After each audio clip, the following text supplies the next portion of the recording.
On Children's Day, I stand with painful solidarity, protesting for the children in the captivity of the Fulani beast. Dear fellow children in captivity, you are not forgotten. Here I am, calling for your safety. My voice and soul, they cry loud for your freedom. Please hold on to strength. For the powerful future embedded in you. My heart is heavy with weight of your pain, the fear in your heart. Children in court. It is not your fault to go to school, to seek for some knowledge. But here you are, for good 12 days with one uniform. Your community has failed you. Your leaders has failed you. Your nation has even failed you. On behalf of you, this is the question for the government. Who took an oath? Who saw to save lives and properties?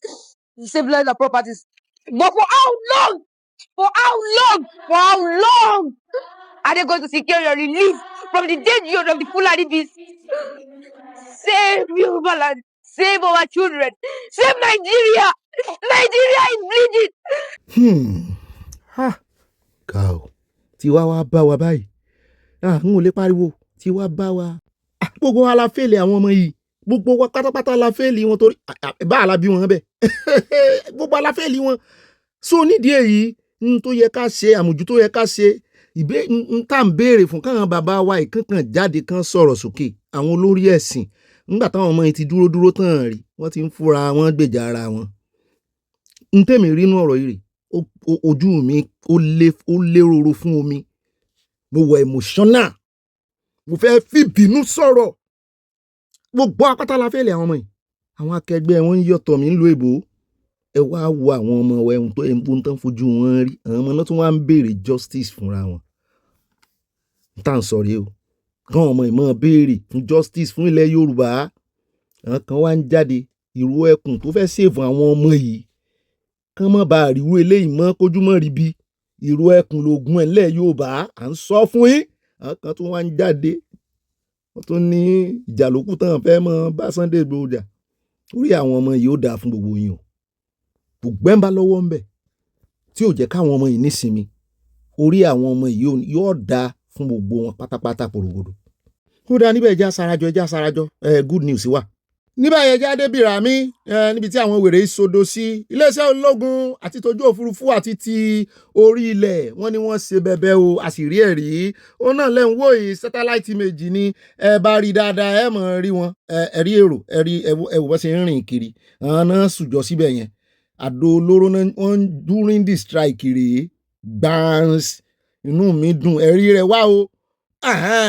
Ṣùgbọ́n ṣe rí ìròyìn kan tá a gbé wá fún yín ní yóò ti tó jẹrin ní ìsìn tí English aláàjì tí mo criticize ìjọba tó níbi 50 àgbọ̀ pé iléeṣẹ́ ológun dárúkọ 500 jàre iléeṣẹ́ ológun ò confam ẹ̀ o mo ní èmi ò ní ló ti lọ n ò sì ní sọ wípé ká mọ́ sọ̀rọ̀ lé lórí mọ́ iléeṣẹ́ ológun ò confam ẹ̀ rárá in fact nínú àkójọpọ̀ ìròyìn lónìí àwọn òǹkà tán fi léde àti ti US iléeṣẹ́ ológun US ní Áfíríkà pẹ̀lú ìfọwọ́sowọ́pọ̀ ti defence headquarters gbogbo àwọn tán ti pa tó jẹ́ àwọn terrorists yàtọ̀ sáwọn tán rí mú wọ́n ní wọ́n tí tó 400 wọ́n ju 300 and something lọ mo ní a jẹ́ wípé wọ́n tètè wá sọ fún yín wípé ìròyìn tá a gbé lọ́jọ́ sí tí English aláàjì gbé tó ní 500 terrorists iléeṣẹ́ ológun ò sọ bóyá wọ́n ti ẹ̀ mẹ́nu bà so ká gbà wípé kò confam o ẹ dáríjì mí o kò lọ ibì kankan o kámọ́ ló ti lọ.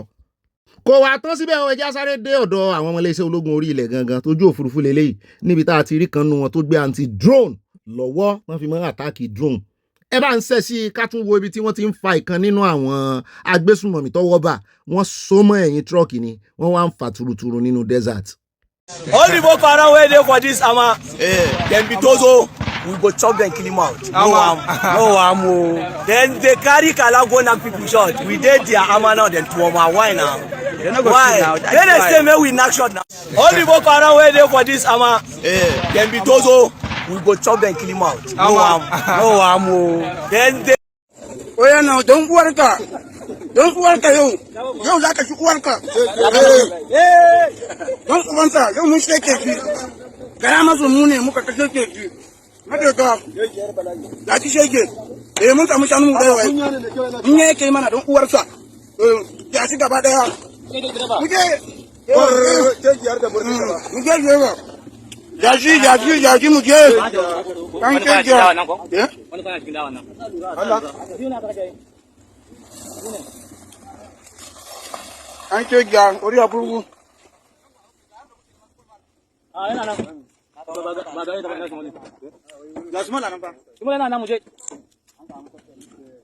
abẹ́rin inú ń bí àwọn ọmọ iléeṣẹ́ ológun lọ́wọ́ yìí mo ní ó yẹ kán so mọ́ ẹ̀yìn tírọ́ọ̀kì méjì ni kíkan fà lápá tún kíkan fà lápá òsì kan wá já sí méjì tàbí kan já yẹlẹyẹlẹ wọn náà ò ní gbà mọ́ bọ́n ṣe ń pa wọ́n pakúpa ó ti tó gẹ́ ó ti tó gẹ́ mo ló dà bẹ́ẹ̀ ẹ wò bọ́n ṣe ń fà turuturu eléyìí ní agbára inú mi sì ń dùn dé odò sàlẹ̀ ọkàn mi ọwọ́ bá ìkan nínú àwọn ajínigbé náà wọn lọ́mọ fúlàní ni ẹjẹ́ àwò bọ́wọ́ sí bá bá sì rẹ̀ sí tú èmi ò kàn wá mọ ọ̀rọ̀ kámẹ́rà kan máa gbé sí wọn lójú iná ni.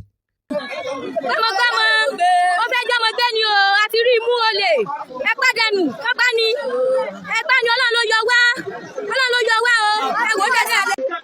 This morning, just now. Interrogate wọn. Ẹ jẹ́ fún mu dání, interrogate wọn. Mọ́mì yẹn dà, mọ́mì tán gùn yẹn dà. Ṣé inú àpótò gbọ́mọ yẹn sí rèé?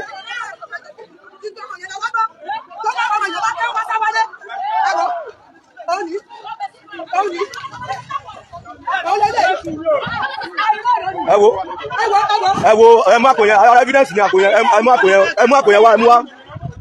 Ẹ lọ fún kó mu dání. Ọ́físà, ẹ jẹ́ kó má kò yẹn dání. Ó yá má kò yẹn dání fara. Ó ti dá bẹ́ẹ̀ ó ti dá. Kidnapper ni o, kidnapper. Ní area New Stadium. Má ronú, ibẹ̀ láti mú o. Ọmọ tó gbé sínú àkórè o. Ọmọ ẹ wo ìyá ọmọ rẹ léyìí, ó ti ṣe ìyá ọmọ léṣe, òun rèé o. Grandma, Èkó náà ti wá. Àpò tó wà lọ́wọ́ ẹ̀yẹn ló jí ọmọ yẹn gbé sínú ẹ̀. Àpò tó wà lọ́wọ́ ẹ̀yẹn. Àwọn Àmọ̀tẹ́kùn ti mú nísìnyí. Ó ti mú. ṣùgbọ́n ṣe ni àwọn ará àti bí ará òkè ọ̀hún ṣe náà ń blame wa o wọ́n ní àwa Yorùbá àmọ́jú ká mọ́ gbé kámẹ́rà kiri lọ ọmọ Ìgbò kí n là mọ́lẹ̀ náà ń blame wa nígbà tán rí fọ́nrán yìí wọ́n ní gbogbo àkọlé tán kọ́ bẹ̀ 80% wọn ló blame wa pé àwọn ọmọjú ká mọ́ gbé kámẹ́rà sí jíìkì nílẹ̀ ẹ̀yìn nígẹ̀kì nìkan tó yẹ kán ṣèdájẹ́ wọ́n fún kọ́ yẹ kán ṣe mo ní ìran Yorùbá yìí sí ìran apààyàn Ọlọ́run ọba mọ̀ torí èmi náà bó ṣe ká mi lára tó nígbà tí mo fi ọ̀rọ̀ rora mi pé káti ẹ̀ lémi mo mú ní ìsìn ṣé mo lè pa azin ẹ jẹ́ àṣọ tọrọ sí tọrọ wa báyìí ò bá ṣe rí nìyẹn kì í ṣe kí ni bá ṣe ń kọ́ ìpánlé ṣé mo lè wà ní mo fẹ́ pààyàn mo fẹ́ dúnbó èèyàn kò ṣeé sọ ohun ò mọ torí ẹni ìṣẹ̀lẹ̀ ò ṣẹlẹ̀ sí ẹni ìjà òde bá ẹni pera rẹ̀ lọ́kùnrin ẹ jẹ́ àfò ẹ jẹ́ àdọ́dọ̀ eléyìí náà olójú sonso Bauchi ló ti wá ibì kan náà ní gbogbo wọn ti ń wá inú àkójọpọ̀ ìròyìn lónìí à ń bọ̀ o wọ́n ti àbájáde ilé àjọ USA wọ́n ti gbé jáde wípé 30,000 náà wèrè yìí náà Fúlàní nìkan 30,000 tán gbé mọ́ kiri inú Nàìjíríà tán pa àwọn èèyàn ẹjẹ́ àkọ́kọ́ mójútélé iná ọlọ́kadà ni ó nítorí pé ọ̀gá àwọn kan gba ọ̀kadà lọ́wọ́ òun tóun sì fi ń tọ́jú àwọn ẹbí òun nù ló ń bá kúkú gbé igbá apààyàn inú bí òun gan ló ń bá kúkú mú iṣẹ́ apààyàn mọ́. Because na that bike I dey use. So the woman him come disturb that husband. The husband come collect the bike. So when she collect the bike, I no get wetin I go do. When my mother die, I go north. The man never tell me say him go collect the bike. If he tell me say he go collect the bike, I go use my remain money carry my wife go village. I no go come back. You understand? So when I go house, I dey do my burial for my mother. So the man never call me say she go collect the bike. Okay. So when I come back, I can't take. I know they work now one day. When I only one day, I do work. Since that day, I never work again. Waiting I go eat, I no get. I come ask the man, please, Ogasa, inside that waiting I pay for the rent. Please, I beg, help me, give me that 16,000. So I go use that transport money, go back to my village because I don't have waiting I go use. I go do for here. The man she never understand me. I complain to him, So my son gone sick. I don't have what I will take the responsibility of him. So now waiting make me I come go into this matter. Which matter? This matter where I come kill this person. You why you can't carry what you want collect from her? Because why I collect the bike because I don't have what I will use to survive for me and my family. And that vigilante man, she collect his bike. I can't ask her. Either she will help me the money where I will use transport, go back to my village. Okay, as you go collect the bike, now you want to use her work? I want to use her work. Okay, that's why you kill her, Yes, sir. Okay. Now the matter, I only the matter, sir. Okay. Ṣáínà rojú wèrè ẹ wo gbàlàyé tó sọ dálẹ̀ só mọ́gbọ́n wá ó sì pààyàn ó tún ṣàlàyé àwọn èèyàn tó ti ń blame àwọn tó gbé kámẹ́rà sí lójú wọn ló yẹ kí wọ́n ṣèdájọ́ mo ní ó dá àwọn onísọ̀ nǹkan kan ẹ̀já wa délé ìgbìmọ̀ asòfin wọ́n ti dá ọ̀rọ̀ Gumi lẹ̀ ń bẹ̀ ṣùgbọ́n kì í sòní náà ti dá ọ̀rọ̀ rẹ̀ lẹ́ o wọn rí nǹkan kan wọn rí kànṣe kan lórí ọ̀rọ̀ Gumi o. Don't touch terrorists. Don't touch them. They are our children. Don't touch them. In fact, one of them was saying, budget for them. In what country? Making phone calls with these bandits. Can't we identify them? We can identify them. How do we do it? The gadgets we have bought for the National Security Advisor, the gadgets we have bought for telecommunications, they will be able to tell us where all these people are. But we are here, we are sending them blames. It started from one local government. It started from Bono. In one local government. And today it's spreading everywhere. No state is a moon. If I have my brother, my son, if he's doing this thing, he should be beat. The law should take its course. We are confusing him. We're supposed to help him. How did the funds originate? They will arrest 58 and release 58. No gunshots, no arrest, nothing. And then tomorrow we wake up to another banditry. Why should it? Tàtàjọ́ ti ẹ̀ṣẹ́ rárá lẹ́nìí. Kì í tara lẹ́nìí tó bá jẹ́ pé ní sọ̀wá ni mẹ́ta la máa tà 1 naira méjì 1 naira. Bá ṣe máa tà ní ẹ̀ṣin wọ́n wà tó jẹ́ pọ́jà better life. Òun ló jẹ́ ká lè bá ṣe léyìí. So tòmátì yẹn gan tòmátì eléso ẹ̀ tí wá ní tòmátì tí wà lélẹ̀ kì í ṣe ti mọ́là. Tòmátì oko dẹ̀rẹ̀ ó wọ́n gan ni tí kì í ṣe kékeré. Abẹ́ẹ̀gbẹ́ tán tata tomato 1990 owó níye lórí ńgbà náà tomato oko tiwa só sì wà mọ́ sá ti mọ́là nìkan là ń jẹ. Nǹkan ṣe Yorùbá akànnì abẹ́lẹ̀ ìrànra wa létí ni ó fáàmù rí Bedford yẹn tó wà lọ́ọ̀kan ẹ̀yin bó lẹ rí mọ́ọ̀mí ẹ̀yin náà rí agbégilódò nǹkan ti ṣe Nàìjíríà Ọlọ́run ọba mọ̀.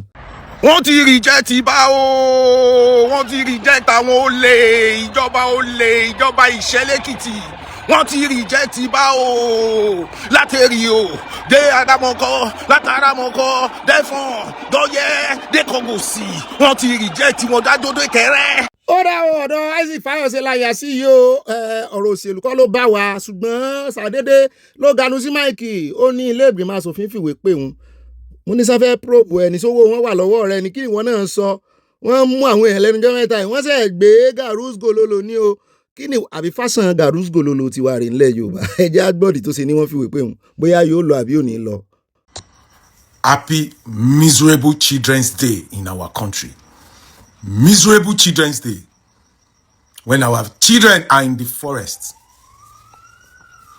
All our president can think about is how he's going to win election. Nigerians then swear for you. Definitely they swear for you. Because how can 1,000 people hold 250 million to ransom? This one a cause. Major cause. Children's Day. Miserable. Toddlers, they are in the den. Instead, they are sending me letter from National Assembly that Isaac, you have a case to answer. National Assembly. I'm Isaac Owolabi or Fayose. I can never run for you. After I bury my wife, I'm coming to meet you, National Assembly. I've gotten your invitation. I will come and meet you.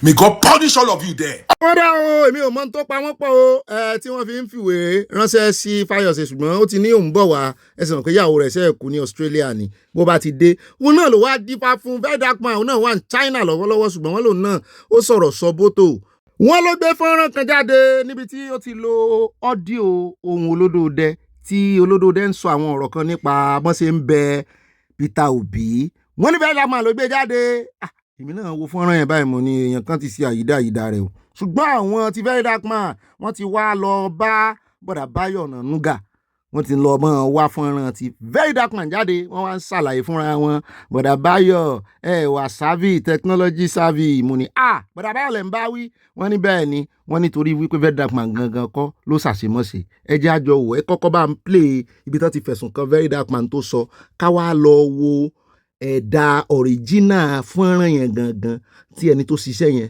tó gé ó sì dá orí kinní náà ní fọ́nrán tí bọ̀dà Báyọ̀ pín tó fi ń fẹ̀sùn kan very dark man orí TikTok logo TikTok wà ń bẹ orúkọ ẹni yẹn wà ń bẹ so kàn lọ bí ẹni yẹn léèrè pé àbí àwọn kan máa ń fẹ̀sùn kan wọn lábàá mọ̀ sí mo lé mi ò mọ̀ ẹ mọ̀ fẹ̀sùn kanra yẹn jẹ́ á lọ sọ́dọ̀ very dark man. See this next video I'm about to play.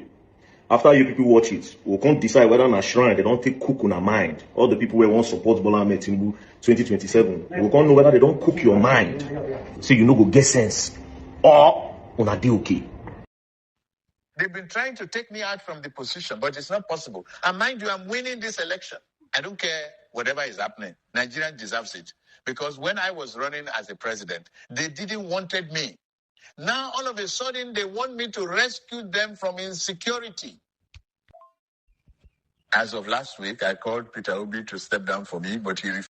Now, I'm not begging him again. I will be whatsoever in my mind, and I will make sure the insecurity affects people in Southeast more. Listen, I am going to borrow more and more and more money from World Bank. Try to understand me. I wouldn't like to stop this insecurity because if I do, how will our party be able to raise funds to win elections? Think about it. Even the loans I'm taking is to fund them. Also, I have plan after I'm done with my position as a president. ẹ wọ́n bá ń fòye gbé o fọ́nrán tí wọ́n fi kan very dark man tó fi kàn lábùkù tó fi fẹ̀sùn kàn rèé pé bó bá dé kàn gbé o bàdà báyọ̀ náà kọ́ bẹ́ẹ̀ pé ó yẹ kàn fẹ́ lè kọ́ lọ́gbọ́n ṣé ẹ wá rí ìbẹ̀rẹ̀ fọ́nrán yìí tó fi dé òpin very dark man ló ṣe lóòótọ́ ṣùgbọ́n ṣé ẹ wá rí ibi tí wọ́n ti fi voice ayédèrú ti ààrẹ olódòdẹ kò sí bọ́n play ẹ̀ fún ewúrẹ́ ilé yóò mọ̀ wípé AI náà fi ṣe voice yóò mọ̀ pé AI ni wọ́n sì lè trace ẹ̀ wọ́n lè fi AI mọ ẹni tó ṣe kọ́kàn tẹ̀ sí AI who did this torí orí AI náà ti ṣe AI náà ni ó tún àṣírí ẹni tó ń kú lé rárá ṣùgbọ́n àwọn olólùfẹ́ very dark man wọ́n ti wá ń bá a ṣe iṣẹ́ àṣeélẹ̀ iṣẹ́ àmúrelé wọ́n ti ń ṣàṣàìmẹ́ǹtì wọn lẹ̀ kó tó di China kó tó dé láti China ẹ̀sìn mọ̀ pé òun náà ti ń sọ lóun fura wípé wọ́n fẹ́ mú òun oúnjẹ bẹ́ẹ̀ ni pé ọ̀nà tán fẹ́ gbà múre ṣùgbọ́n oúnjẹ bẹ́ẹ̀ ni pé orí ti kó yọ torí ọ̀pọ̀lọpọ̀ àwọn èèyàn ló ti pé fọ́nrán yìí wípé at last very dark man ti kó sọ́wọ́ torí lẹ́nu ọjọ́ mẹ́ta yìí òun náà ń sọ̀rọ̀ sọ bótò lórí fọ́nrán original tó ti wá ṣe ṣé ẹ rí ìbẹ̀rẹ̀ introduction rẹ̀ àti parí ó sọ n tó sọ nínú fọ́nrán yẹn ó sọ ṣùgbọ́n n tó yàtọ̀ náà ni voice olódòdẹ ẹ jẹ́ á gbọ́ ilé ìtàn pẹ̀lú original táwọn èèyàn rẹ̀ tí wọ́n pín kiri tó ní í ṣe pẹ̀lú King Michi.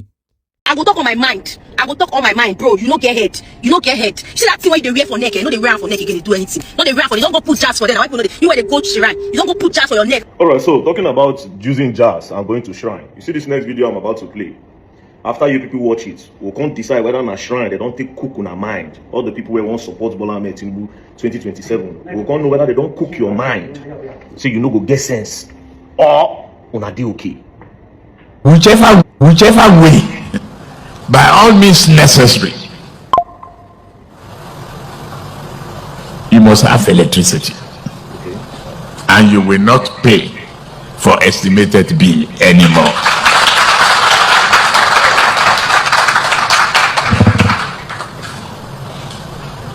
A promise made will be a promise kept. If I can't keep the promise and I come back for second term, don't vote for me. That's the truth. You heard him? This was when he was doing his campaign. He said the promise made will be a promise kept. That if he does not give Nigerians electricity, after 4 years, they should not vote for him. So it's not like I'm campaigning against him. I am putting his words against him. So there's no way we don't have electricity. As a matter of fact, let me even show you. For the very first time, since the inception, since the creation of Nigeria and the creation of Aso Rock, for the very first time, as you can see, Aso Rock to exit national grid by March 2026. ó dáa náà nìyẹn tó fa wuyewuye tó fa ọ̀ràn sí very dark man lọ́rùn nìyẹn pàápàá jùlọ lẹ́nujọ́ mẹ́ta yìí ó ń campaign lòdì sí olódòdẹ ó sì sọ pé òun campaign lòdì sí olódòdẹ ó ní ọ̀rọ̀ tó olódòdẹ sọ lọ́jọ́ sí tán fi klọ́ọ̀sì sí ó lòun tú jáde tóun ń ran eyín mọ́ pé ẹran yẹn yí lẹ́yìn òun lòun ṣe ń pe ọmọ Nàìjíríà kàn jọ fọ̀bẹ sí kàn jọ kún wẹ́lẹ́wẹ́lẹ́ ó ní ẹ wá wo Aso Rock for the first time in the history of Nigeria wọ́n ṣe solar mo ní ìyẹn ṣe point o kí iná sá ti wá either by solar or by anything iná sá wọ́n fi gáàsì generate iná wọ́n fi omi generate iná wọ́n fi òòrùn generate iná so ìyẹn ń ṣe any problem tán bá náà fẹ́ kúrò lórí grid ìtẹ̀síwájú nítorí grid ń fojoojúmọ́ kú tèmi ni wípé wọ́n bá ti ṣe ní rọwọ́rọsẹ̀ ní rọrùn fún ọmọ Nàìjíríà náà láti mọ catapult sórí solar tí ìṣe ilé ìtàn ọmọ Ìgbò ń kó wọlé tí ń jóná káàkiri bó ṣe wọ́n mọ̀ fún wọn ní credit láti báǹkì ni ìyẹn ṣe excuse gbogbo àwọn tí mo ń lo solar kìíní yẹn láti ṣe excuse it's not an excuse from anywhere tán kán sá ti fún yín ná no matter the source ṣùgbọ́n wọ́n níyẹn ló ń dìrọ̀ mọ́ tó fi ń ṣe mọ̀nàfíkì olódo rẹ̀ wípé kò yẹ kán wà ń bẹ̀ mọ́ ṣé wá rẹ̀ ń tó wá lọ wá voice yẹn sí ìsìn láwàá mọ̀ bóyá iṣẹ́ ọ̀tẹlẹ̀múyẹ́ bóyá wọ́n ṣiṣẹ́ wọn dájú tán fi rí ẹni tó ṣe voice yẹn bóyá òun ló lọ́wọ́ ń bẹ̀ bóyá lòmíì ló ṣe bóyá àwọn tó sì fẹ̀sùn kàn náà ni bó bá dé àmọ̀ délé gbọ́ ẹ já kò lórí ọ̀rọ̀ wọn àròjọ mùsùlùkùn. ibi táwa ń lọ báyìí Ìbàdàn là ń lọ lọ́yọ̀ọ́ o níbi tí gbajúgbajà olóṣèlú kan òun ló fún èèyàn kan lówó lánàá tó ní Sàràfàdín fún ní 100,000 ó gbà lọ́wọ́ rẹ̀ ó fi fún ní 150 òun ló tún wá jáde tó ń fẹ̀sùn kàn Ṣèyí Mákindé àti Oríyọmí wípé irọ́ náà ń pa wọ́n jọ lẹ̀dí àpò pọ̀ ni wọ́n jọ ń ṣiṣẹ́ fúnra wọn pé allegedly Ṣèyí Mákindé ló kọ́ rédíò station for Oríyọmí mo ní bọ̀ dáì ẹ̀ sì mẹ́rin wá. ẹ béèrè lọ́wọ́ Oríyọmí ibo ló ń ti wá rówó kọ́ rédíò station. ṣégbé yín ló fún wọn lówó ni. ọ̀dọ̀ Ṣèyí Mákindé ní síbi àwọn ṣẹ́rí tí ọ̀rọ̀ ń bà mí asáàmọ̀ bó ń ká ṣe kò ní ìdíbí ọba tẹ̀jà Ṣèyí Mákindé a lè mò ń béèrè lọ́wọ́ rẹ̀ kó wọn sọ iṣẹ́ tó ṣe kọ́ńtrákì tó gbà ibi tó ti ṣiṣẹ́ iye tó gbà lóṣù. Alhaji ṣe ẹlẹ́rìí jẹ́ mi ẹ̀sùn lẹ́ ń fi kalẹ̀ Alhaji Oríyọmí ó dá padà fún yín o. ó lè dá padà kí ló dé tí ó lè dá padà mo béèrè question ni. ìbéèrè pé. àwọn Ṣèyí kọ́ ló fún lówó mo gbà but èèyàn máa ń ṣàlàyé irú èmi sì mo lè ṣàlàyé ṣe ń bí báyìí mo ṣe nǹkan báyìí mo ṣe nǹkan báyìí.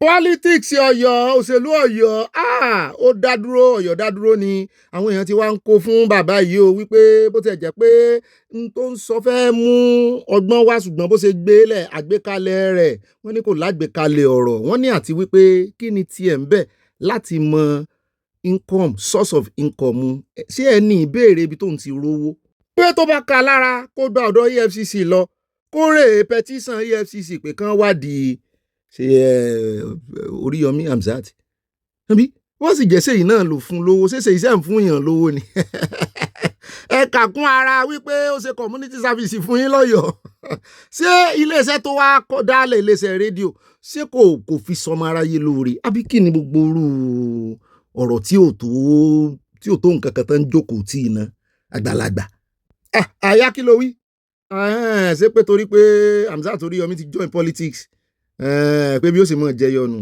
àti wípé ní ìlú tó wà sane ó yẹ kẹ́ni oníkálukú gan mọ̀ declare profit ẹ̀ àbí so wá ń sọ pé ọwọ́ Oríyọmí ò mọ́nu bí tó ti rówó rẹ̀ ẹjẹ́ àmọ́ òwèsì tí Oríyọmí ò fún ẹjẹ́ àyà lọ́dọ̀ olódòdó àwọn náà rè kírun yídì wọ́n wá ní àwọn ní message fún àwọn Nàìjíríà. Thank His mercy and we must learn from the lessons of this season and is showing love to one another, no discrimination, no ethnicity, no hatred, and we should share love and be generous to one another in a way that will reflect the value of our country and the humanity in us. It is essential that we be very tolerant, be obedient to the wish of Allah, and obedient to the rule of law, which must guide our society. That is it. Thank you very much. Ethiopian insecurity, that is the law. That's obedience of law. Nowhere in the holy teaching that you should engage in banditry. Nowhere that you should kill another human being. The sacrifice we are talking about, even in the beginning of life, where we take this from, a child was replaced with animal. And that is what the value of life is all about. Àwa ayé àlọ́dọ̀ ọmọ wọn náà o firstborn wọ́n ní ìyálọ́jà general àwọn náà ń pariwo lórí ọ̀rọ̀ primaries wọ́n ní wọ́n ń pè nǹkan kan náà ẹgbẹ́ APC ní Justice and kìnnìkan forum wọ́n náà fẹ́ kan council ẹ̀ torí wípé ẹni tí ó jẹ́ candidate governorship Dr. Hamzat nísìn wọ́n nítorí pé ó wà nínú ẹgbẹ́ yẹn nínú ẹgbẹ́ APC nínú ẹgbẹ́ yẹn náà wà wípé àwọn èèyàn Wọ́n fojú re wo àwọn táwọn ò sínú ẹgbẹ́ yẹn mọ́. Mo lọ́dọ̀ ọ̀rọ̀ díran tó. We have to cry out now. Let APC cancel Justice and Mandate Forum.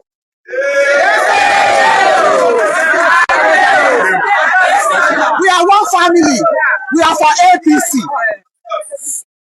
Now they are using Justice Forum and Mandate because our candidate, the incoming governor of the state, belongs to the Justice Forum. They are now conversing. Everybody is now dumping and joining Justice Forum because they believe that is where our incoming governor belongs to. And are we not Lagosians? We are all Lagosians. We are APC. As long as you are APC, even when he becomes the governor, he will not become the governor for just APC. He has to balance it.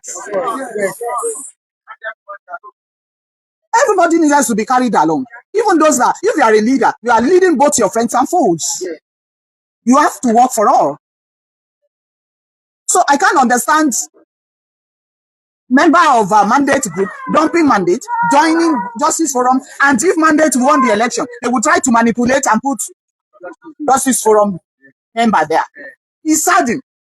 And it's a way of telling us that hard work doesn't pay in politics. We need something must be done on that. Please, it's very important. Because we are very sure Sheye, what's his name again? Honorable Sheye won with landslide in Mushi constituency 02. In fact, we decided to come down today. Let's see what they are going to do about it. We are ready to protest. Yes. We are ready to protest because of Sheye Mushi constituency 02, Muti Oladebo, and that constituency 02, and this because we know they won this election. Their mandate should not be given to somebody else. Thank you very much. Náà láti gbọ́ yẹn Ọlọ́run ó bọ̀ ṣẹ́tù ẹ̀ o ìjánu ilé ni ẹjá wáyà lọ́dọ̀ Primate Ayọ̀délé wọ́n mọ̀ mẹ́nu kúrò lórí ọ̀rọ̀ òṣèlú Ọ̀yọ́ state kí náà fẹ́ gbà ń bẹ̀ gan-an. In Oyo State, if the APC, if they don't do all that's necessary, one Seyi Makinde party can win. Seyi Makinde's party can win if you strategize very well. Because all this APC strategy, they will do overconfidence will kill them. Overconfidence. No, I'm winning, I won't win, I won't win. Well, they win, no. And if they will need shock on. Okay, wo ní ADC wọn ti mú ènìyàn ṣùgbọ́n tí mi ń wò pé tí wọ́n mú Taofik lókè ó máa jẹ́ Taofik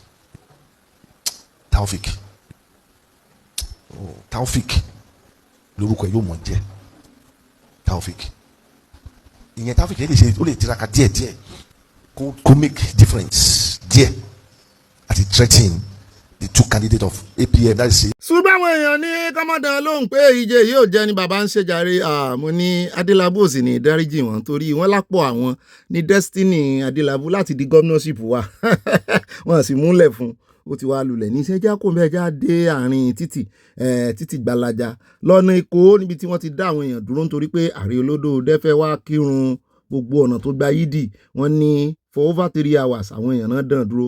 This is totally wrong. She's not patient. Are you expecting her to study science because of that? Please.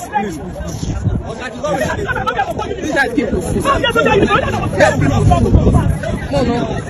It's over 3 hours. Just stand for road on that side.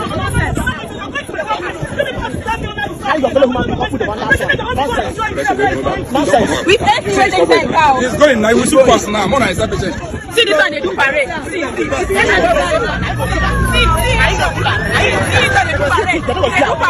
Àwọn èèyàn yarí ní Island ní o pé lẹ́nu kọ̀ọ̀kan sọdá sódì kejì lẹ́wọ́ àdán dúró mo ní àsán lè dá yín dúró fún wákàtí 3 wọ́n lójú bẹ́ẹ̀ lọ lábẹ́ òrùn wọ́n ní wọ́n jẹ́ káwọn kọjá mo ló lágbára o eléyìí ní agbára o sọmọ ṣe bẹ́ẹ̀ náà ń bí ìṣá mi ò rí bí wọ́n ti ṣe bẹ́ẹ̀ rí o pé èèyàn kan fẹ́ kọjá túmọ̀ èpè kan pa èpè jẹ ní o àwọn ọmọ Nàìjíríà tara wọn ti gbẹ̀kan tẹ́lẹ̀ tẹ́ni ẹ̀rí wọ́n ṣe ń yàkà wọn yàkàyàkà wọn ìkan tiẹ̀ sọ bá rí orúkọ tó pe olódò dẹ wò ó wọn náà fara wọn sínú gbogbo rògbòdìyàn ẹjá kò ń bẹ. ìgbà tẹ́ ẹ pẹ́ ní bá a tọ́lọ̀ sí lónìí kílẹ̀ bọ̀nà jẹ́ sí ẹ wá bọ̀nà jẹ́ ẹ sálọ àbí ojú ọ̀run wà lẹ́ẹ̀ lọ́jà ojú ọ̀run ẹ̀ wọ́n ń gba ojú ọ̀nà jẹ́ kí èyí náà ẹ̀ fà ẹ wá bọ̀nà jẹ́ ẹ bá dídì jẹ́ fún wa kó ti bọ̀nà jẹ́ bàbá ààrẹ rí ni láti kó rí ẹ̀yà ń bọ̀ ẹ̀ ní dé abẹ́wà rí gbogbo ojú ọ̀run ṣe rí ọ̀nà dání túlẹ̀ bẹ́ lójú ọ̀run ká ẹ lọ́dà ojú ọ̀run o sọ́mọ̀ ni ẹ lọ́dà o.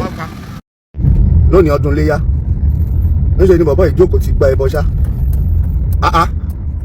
tábà sọ pé yóò láyà akẹ́bọjẹ eléyìí láyà akẹ́bọjẹ o mọ́fọ́ igba ẹbọ ẹbọ lórí ìta mẹ́ta ìṣàlàyé. ẹ tún wojú eléyìí náà ẹ káàárọ̀ ẹ wo àwọn yúùtù wa yìí tí wọn ọ̀rẹ́dí àti ṣiṣẹ́ tó yẹ pé olè lọ́yàn láàyò eléyìí ń tiẹ̀ olè lọ́yàn láàyò láti jọta ti mọ̀ ọ̀rọ̀ ẹ̀dẹ̀ ti sú wa ti mú ọmọ táyà ń wò yóò ti lọ kékeré yóò ti dé o ṣèbí ní correction center ní ọgbà ẹ̀wọ̀n jẹ́ eléyìí ní correction center kò ní correct ara ẹ̀ náà ó tún jalè náà ni àdúgbò tó bá ti wọ̀ báyìí àdúgbò ẹ̀wọ̀n ní nísìnyí nǹkan yín máa sọ ọdún bẹ́ẹ̀ ṣáà ni níjẹta àwọn ọ́fíìsà mi rí tó gbẹ́rù ẹ̀ lẹ́rù kí lẹ́nu gbé níjẹta aluminium fè báyìí ni àwọn jẹ̀rá bẹ́ẹ̀ ni tó kó ń jẹta sínú àpò wábí ẹ lé ẹ̀rí mú. mo lè ó wà lórí ọ̀kadà mo tẹ̀lé sábò kasuwa mo gẹ̀ tiẹ̀. sábò kasuwa yẹn lọ́dọ̀ àwọn mọ́lá tó wá establish kasuwa síbẹ̀ àwọn lọ́dọ̀ wà lálẹ́ o tí ó bá sáwọn gbogbo àwọn ọmọ yẹn wọn ni máa kókò ní nǹkan kọ́ lọ́ máa ta síbẹ̀ o the same thing lánàá ńkọ́. àná náà mo tún ka mú ege lórí machine náà ni mo wà ní sábò kasuwa yẹn náà mo wà níbẹ̀ kò dúró bí etí náà bàkàrà ti gbé kọjá ìgé olú jẹ́ ìṣẹ̀lẹ̀ lẹ́lẹ́kẹ̀jẹ̀ mo gan. ọtún mọbi tó wọ̀ nínú sábò kasuwa yẹn ó wá di èní sábẹ́ vigilante pa ni. ó wá di èní mo yẹ kálẹ̀ nínú yẹn. kí ló lọ gbélé ni inú àpò lórí nínú òjò ìgbà tá a máa wo inú àpò yẹn kí ló wà mẹ́.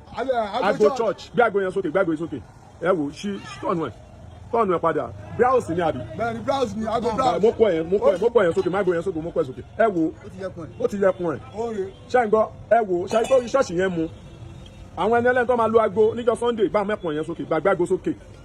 àwọn buy condemn lélẹ̀ gbogbo ohun tó bá ti jọmọ́ irin náà mọ́ sà béèyàn dirin wọ́n gbé ẹjẹ́ àgbọ̀rọ̀ lẹ́nu ẹ̀.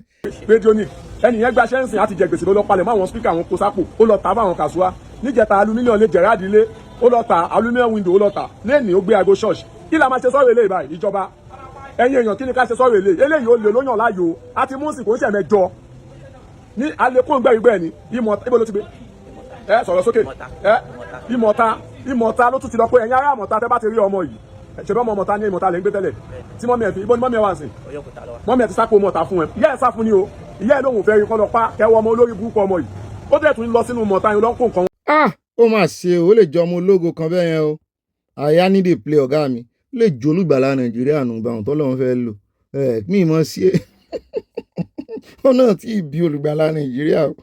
bẹ́ẹ̀ náà ni nínú ìròyìn tàwọn ẹgbẹ́ ADC a gbọ́ wípé Ọ̀gbẹ́ni Àtíkù òun ló gbégbá orókè ló jáwé olúborí wọn ní inú wa ń bí Amechi Rotimi wípé òun ò ní gbà mo ní ẹ̀nara ifọ̀ lórí.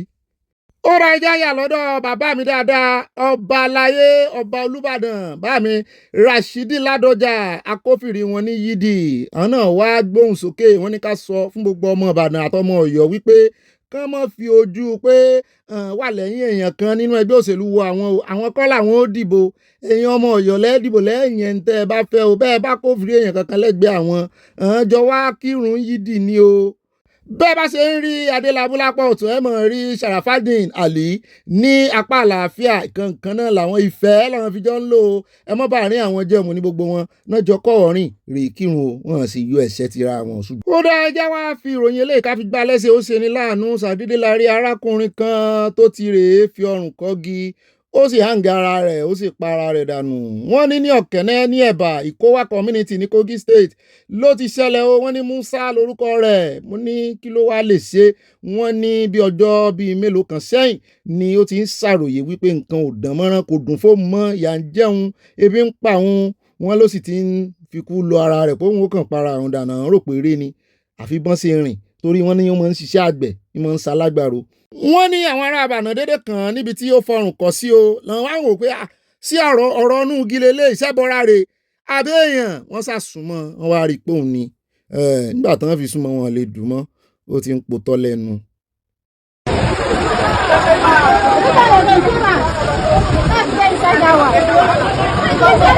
All this no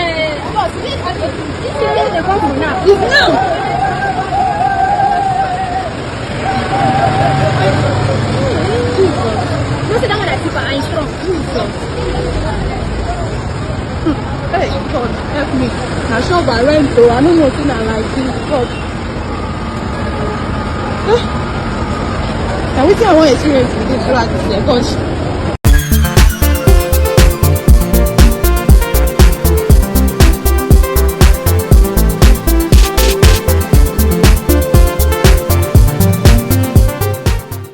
Oya ẹ̀yòǹbó ànábì bàbá Fátímọ̀ ká lè rówó lò ká lè rówó ná.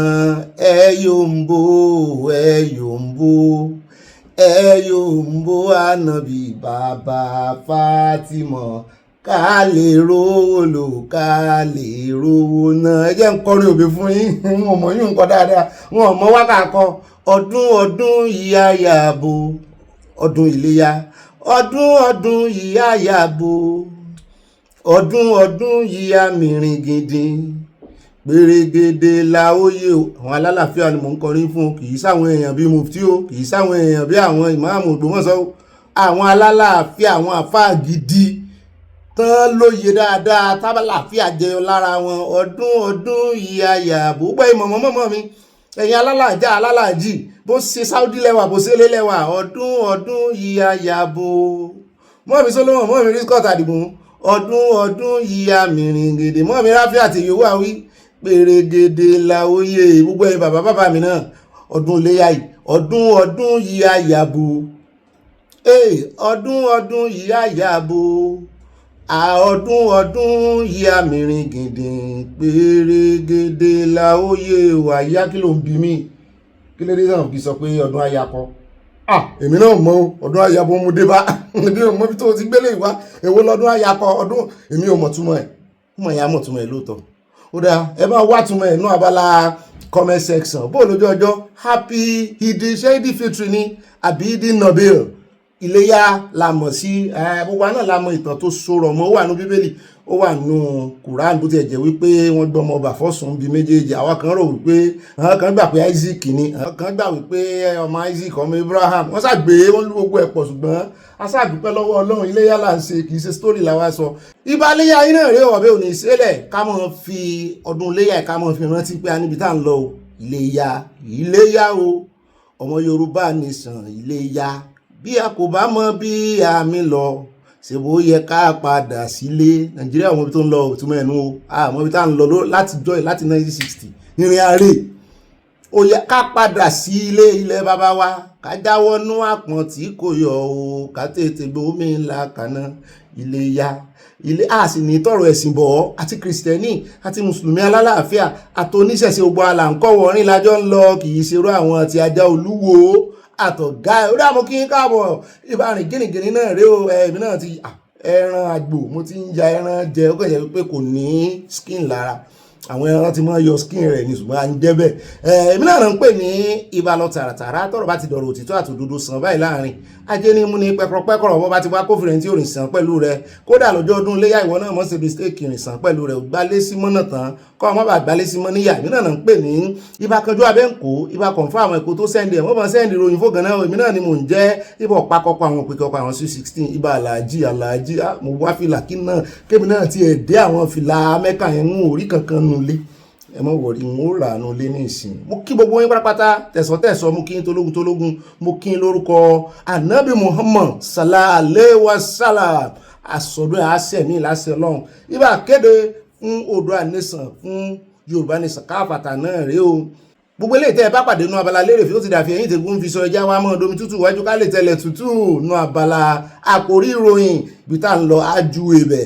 alákọ̀ọ́kọ́ tá a kọ́kọ́ gbé yẹ̀wò ẹ̀jẹ̀ lọ sọ́dọ̀ AGF ex-AGF Malami tó ní kéèsì méjì lónìí òun àti El-Rufai ó ti ẹ̀jẹ̀ kan ti gba bẹ́ẹ̀lì tiẹ̀ ṣùgbọ́n àfi bá a ṣe déédéé gbọ́ tán ni ó mọ̀ òun ní gubernatorial ticket ìpínlẹ̀ rẹ̀ nínú ẹgbẹ́ wo nínú ẹgbẹ́ ADC náà ló wà ká ní El-Rufai náà wà ní bóyá òun náà bá wà nínú àwọn candidate àwọn tí ó ṣe president wọ́n ní Àtìkù ní lídìí o à ń bọ̀ á sọ kó kúnná ìdí tí ó ṣe wá jẹ́ wípé gbogbo àwọn tí wọ́n lẹ́sùn tán lẹ́bọ lẹ́rù tán yẹ ọwọ́ wọn wò lọ míì ní ẹjọ́ pẹ̀lú FCC míì ní pẹ̀lú ICPC míì náà ní pẹ̀lú DSS lórí ọ̀rọ̀ terrorism ó sì wá jẹ́ gbogbo wọn náà ni wọ́n tún ń gbà kàn mọ́ ra tíkẹ́ àbọ̀n kàn fẹ́ wèsì owó wọn wọ́n fẹ́ kàn dunnú ṣùgbọ́n wọ́n ti gba tíkẹ́ẹ̀tì báyìí ó bá wọlé kò ní ẹ̀ ní ilé ìbílẹ̀jọ́ mọ́ o gómìnà ló sì ń lọ fún à ń bọ̀ lórí ọ̀rọ̀ yìí àwọn tó fẹ́ bá yẹ̀ lójú wò wọ́n fẹ́ sọ̀rọ̀ ń pa rẹ̀ tábà ti wá kó nbẹ tán àyà léṣe ológun níbi tí wọ́n ti ń jẹ́ wa lábọ̀ wípé ẹ wá gbọ́ o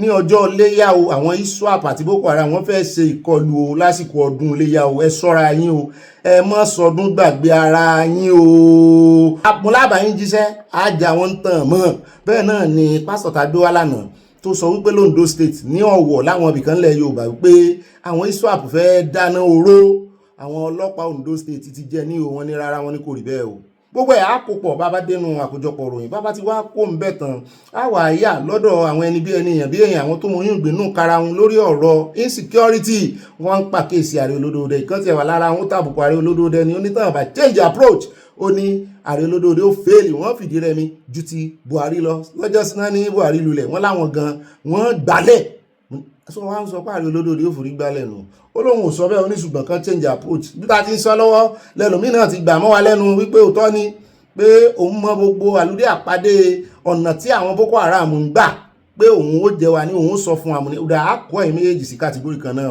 ó nìyẹn ó dáa bẹ́ẹ̀ bàbá ti wá kó ń bẹ́ tán ọ̀rọ̀ kan já rìnrìn lórí ọ̀rọ̀ rẹ́gísítà nọ́mbà ìyọ̀mẹ̀gbẹ́ APC lọ́dún tó kọjá lọ́nkọ́ ni wọ́n kọ́kọ́ ní 15 million gbó yá wọ́n ló ti di 41 million gbó yá báyìí wọ́n ní 12 million wọ́n wá fi ń dánu wọ́n fi ń gara wọ́n ní gbígbà orókè kókó já pé all together gbogbo àwọn ọmọ ẹgbẹ́ opposition yòókù gbogbo orí tán lé wípé wọ́n ti ẹ̀tọ́ àwọn tó bá ti ẹ̀wà jọ́mọ ẹgbẹ́ gan-an nìkan dìbò nù presidential pé àwọn ti win already àgbàlagbà àwọn bọ̀ ó sọ̀rọ̀ kan ti Fubara náà wípé Fubara kì í ṣe pàwọn yọwọ́ Fubara láwo wípé nǹkan kan ló ṣẹlẹ̀ gbogbo ẹnu sọ tààràtààrà ṣùgbọ́n lórí ọ̀rọ̀ fígọ̀ yìí àwọn èèyàn wọ́n ranjú mọ́ wọn wípé kó má jẹ́ pé lẹ́yìn náà fẹ́ fi dá ìbò rù náà fẹ́ fi jí ìbò torí wọ́n ti ń sọ wípé nínú election tí ń bọ̀ 2027 ìtumọ̀ náà nípa àwọn làwọn òun wìn pé ṣé ọmọ ẹgbẹ́ nìkan ni wọ́n máa ń dìbò ni àìmọye àwọn ọmọ Nàìjíríà tó jẹ́ pé wọ́n ṣe registered voters ní ẹgbẹ́ kankan ẹgbẹ́ òṣèlú kankan tó sì máa dìbò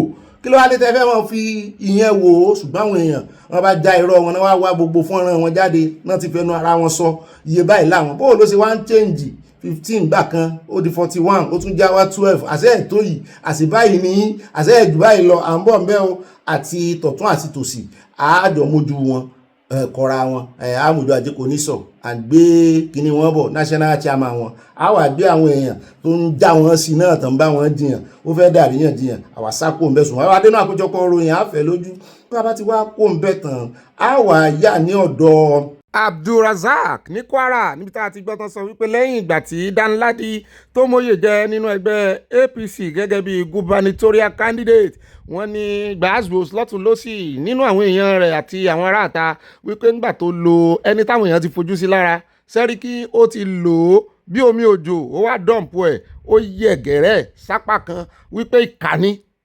olúbíní onímọ̀nà fìkíní páwọn ò ní gbàmù ní eléyìí tí múyè ìjẹ àmọ́ ohun tí ó ṣẹlẹ̀ bóyá implosion tá à ń retí nínú ẹgbẹ́ òṣèlú APC bóyá òun ni ó ṣẹlẹ̀ káàkiri àwọn ìpínlẹ̀ tí wọ́n sì ti ń yọ ayọ̀ dùnnú ní central ní national nínú ẹgbẹ́ APC wípé ṣé láṣeyọrí tí wọ́n sì ń sọ iye àwọn ọmọ ẹgbẹ́ àwọn ǹjẹ́ yóò rí bẹ́ẹ̀ sáwọn èèyàn ní sákò ń bẹ̀ tọ́sẹ̀ catapult tán àròyé jẹ náà nǹkan sàn náà ò ní mọ́ bínú mo ní implosion tá à ń retí náà rí o arákùnrin táwa ń gbé bọ̀ yìí ó sọ kò bá kún gbé ọ̀rọ̀ ó pe Danladi tí oyè jámọ́ lọ́wọ́ ó pè ló kọ ó ní púpẹ̀tì ni mo ní kí ní jẹ́ púpẹ̀tì àyà àwọn ògbé ìbò ó láwọn kí ní bèbí tán máa fi ṣe cartoon gbà náà gbà táwọn kékeré ó ní ṣe bí mo wo Sesame Street mo ní mo wò ó ní àwọn tán ń pè ní púpẹ̀tì nù ó lọ́mọ ọwọ́ ọmọ tí ń játọ́ ọmọ tí ò lè dá nǹkan kan rò mo ní Danladi tán ń sọ yìí ó mọ̀ ní kíní wọn speaker wọn ní State Assembly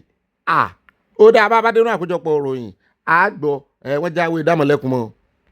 bàbá tí wọ́n kó ń bẹ̀ tán àyà lọ́dọ̀ arákùnrin kan ọlọ́pàá ni ó lẹ́ẹ̀ márùn-ún náà ṣúùtì òun ó ti ń jọ bí ẹni wípé wọ́n ṣúùtì ẹ̀ lójú náà mo ṣe ń wo yìí ó lẹ́ẹ̀márùn náà ṣùtì òun ó ní wọ́n sì tọ́jú òun Boko Haram sì ni ọlọ́pàá lóhun tẹ́lẹ̀ ìgbà tí nǹkan ti wá dé báwọn ní ìsìn tí ó sì nǹkan kan mọ́ wá jà ń jùlẹ̀ ó ké gbàjarè á ti wá kó ń bẹ̀ tán á yà ní Ọ̀yọ́ níbi tá a ti gbọ́ wípé wọ́n rescue àwọn tán jí gbé kì í ṣe àwọn tán jí gbé ní Ògbómọ̀ṣọ́ o kò ń sáwọn wọ́n jí àwọn kan gbé ṣùgbọ́n wọ́n náà pa gbogbo àwọn kidnapper yẹn wọ́n láwọn ọdẹ kì í ṣe pé àwọn ọdẹ gan-an rè wá wọn nù gbó àwọn kan ń dẹgbó wọn wẹ́ran ni o káwọn ọdẹ ilẹ̀ Yorùbá máa ṣọ́ra báyìí o ẹ̀yin tẹ́ ń pẹ́ranpẹ́ran ọdẹ pẹ́ranpẹ́ran wọ́n láwọn ilé ìwọ̀nù jù wọ́n ń wẹ́ran ni o wọ́n ní kàkà tí wọ́n fi rẹ́ran àwọn atiláwí àwọn kidnapper wọn náà dáná yá wọn ṣùgbọ́n torí àjára wọ́n níbọn òbàn mọ̀ ní òtàn òtàn bí òtàn wọ́n níbọn òbàn wọ́n ní náà bá ké pe ọlọ́pàá wọ́n bá ráǹdì wọn àwọn kan tẹlifóònù ọlọ́pàá àwọn kan dúró mẹ́pẹ́ ẹ̀ ní lọ ẹ̀yìn tọwọ́ yín tán wọ́n ní biribiri lójú rí bọ̀ bọ́lá gùntàn owó yọ́balẹ̀ labalábá fi ń wo igbó ọmọdé ìfigẹ́ ọwọ̀ dáná àbátá alágẹmọ́ bá dá ilẹ̀ ní gbé wọ́n sábẹ̀rẹ̀ sí pọ̀fọ̀ fún wọn bọ́n bẹ́ẹ̀ ni wọ́n pa àwọn mẹ́tẹ̀ẹ̀ta wọ́n sì gba èèyàn kan náà wá rí lákàtà wọn bóyá ti wá gba ransom tán tún yòókù lẹ̀. àgbẹ̀yìn débẹ̀ bàbá dénú àkójọpọ̀ ròyìn báwọn ọlọ́pàá bá gbìyànjú ẹ̀jẹ̀ àmọ́ sọ bàbá ti wá kó ń bẹ̀ tán lórí ọ̀rọ̀ ti INEC timetable lọ́ọ̀yà kan ló ń fẹ́ sọ̀rọ̀ lé lórí pé kí ló tún mú INEC tún mọ́ gbalé ẹjọ́ lọ padà àwọn á ní kò sí jurisdiction timetable yín kò bá constitution mo ti fẹ́ ràríyànjiyàn à ń gbé bàbá kan bọ̀ wọ́n náà mojú ẹ̀ àwọn ò bá wa dá sí bàbá ti wá kó ń bẹ̀ tán lọ bí kankan mọ gbogbo àkórí ìròyìn bájú mọ́ bá wà ẹ́ mọ́ bá nínú bọ́dí ìròyìn àníríjú báyìí lọ nínú àwọn àkórí ìròyìn ó dá ẹjẹ́ àyàfọ́tò wa o ẹsẹ̀ yí iye ẹsẹ̀ ọdún iléyá àṣẹmí mùsùlùmí alálàáfíà ẹni ikú ẹjẹ́ àgbàdo fún mùsùlùmí alálàáfíà ẹni ikú ẹni sá ẹni rùn ẹni ṣègbè láti Ọlọ́run Èdùmàrè ẹ̀yin mùsùlùmí Yorùbá yọ yẹyin àbáyín sọdún mi àṣẹmí láti Ọlọ́run Èdùmàrè ẹ ṣe alihamdulilayi rọ́bìlì alamin ẹgbẹ́ Ọlọ́run tóbi Allahu Akbar àfi pàkà Allahu Akbar gidi ni o kì í ṣe àwọn onífèkì o kì í ṣe àwọn tó ń pe Allahu Akbar sọ́run ọmọ èèyàn tó ń rẹ ọmọ èèyàn lọ́rùn o ti sọ àwọn èèyàn wọn já kọ́kọ́ dọ́dọ̀ arábìnrin lórí ọ̀rọ̀ Nàìjíríà yìí náà ní nísànké ní wẹkún mu pray Nàìjíríà will not happen to you mo ní kí ló ṣẹlẹ̀ bó ẹkún ló fi ń sọ̀rọ̀ yìí lórí ọ̀rọ̀ Nàìjíríà náà ní kí n sàmì èmi náà yá àṣà mojú tó àdúrà mi ẹ bá ń tẹ̀sí ẹja gbọ́rọ̀ lẹ́nu ẹ̀ ó ti sú àwọn èèyàn. I pray Nigeria will not happen to any of us. This is so sad. God. Please, make sure your loved one are safe over there. This bandit of a thing is a terrible scenario. Please.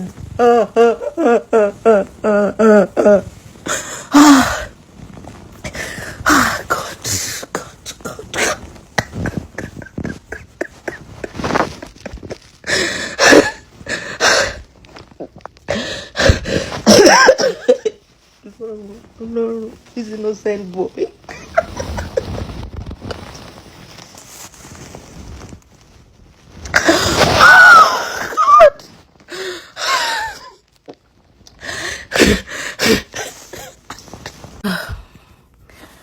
Yesterday, I got a call from my mom that there was bandit attack at the mountain.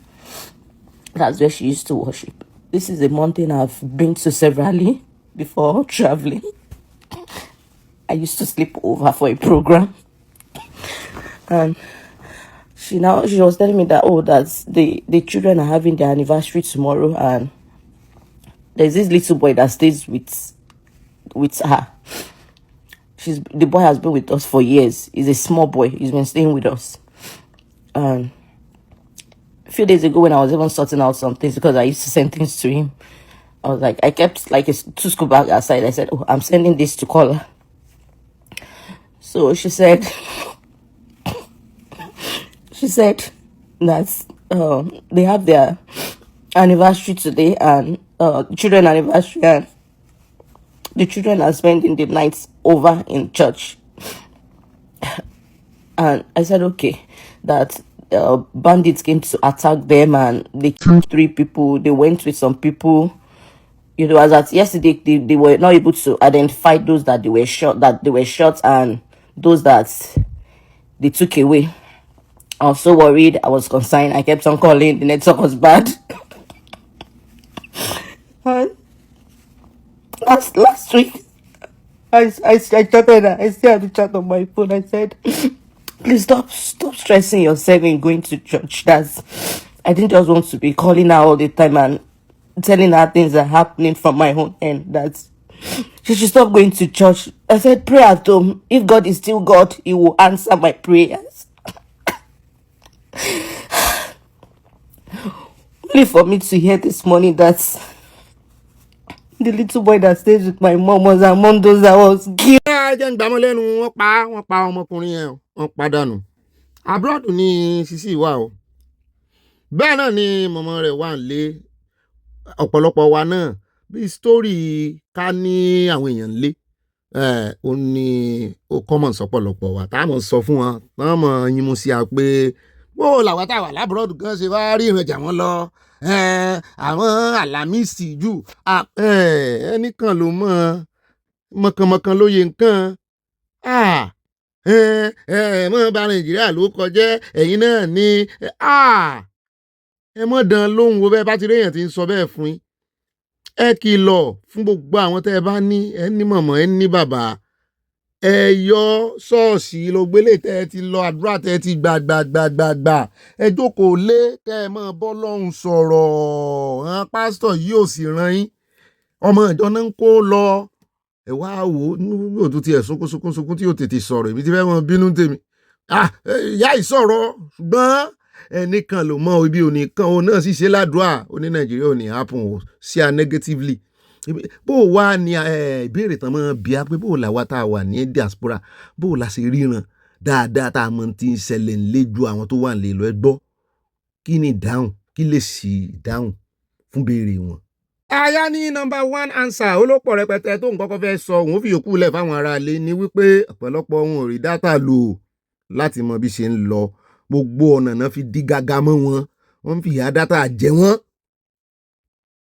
Kúrẹ́ káàbọ̀ padà o náà nìyẹn o bànújẹ́ sórí àgbà kodo ẹjẹ́ wáyà ní ọ̀dọ̀ àjọ PFN bí ìbejì àjọ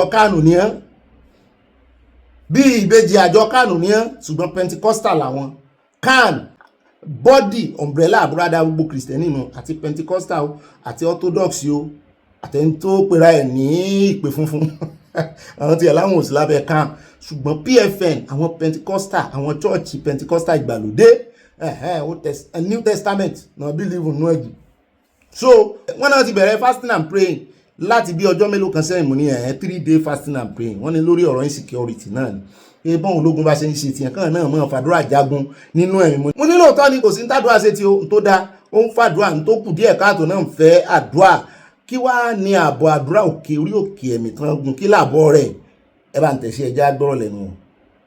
We are burdened for the loss of our sense of humanity. We are burdened for the unchecked rampaging of bandits, murderers, herdsmen, Nigerian farmers on their farms. Boko Haram insurgents using the noble religion of Islam to perpetrate heinous violence against peaceful Nigerians, unchecked across our national landscape. Most especially, we mourn the apparent lack of firm political will by our government to crush these horrible evils in Nigeria, allowing it to spread unchecked with empty promises that have done no good. Nigerians are sick and tired of this evil and the apparent misplaced focus on winning elections by all means, rather focusing the full weight of our law and federal might or state might to crush the killers of Nigerians. Rather than doing this, our leadership seems to be rehabilitating the so-called repentant terrorists, even drafting them into our security network. We are burdened because this intolerable violence is becoming normal in Nigeria. We call on the federal government to fulfill its constitutional and moral duty of protecting every citizen of Nigeria, irrespective of tribe or religion, so that we can truly be a nation where no one is oppressed. This is the first responsibility of governance. We urge our government to seek for help and partnership for the international community before it's too late. We call on the church in Nigeria to stand together in unity and rise against the evil ravaging our country. We cry out in repentance and prayer, calling the God of heaven to intervene in the affairs of our nation.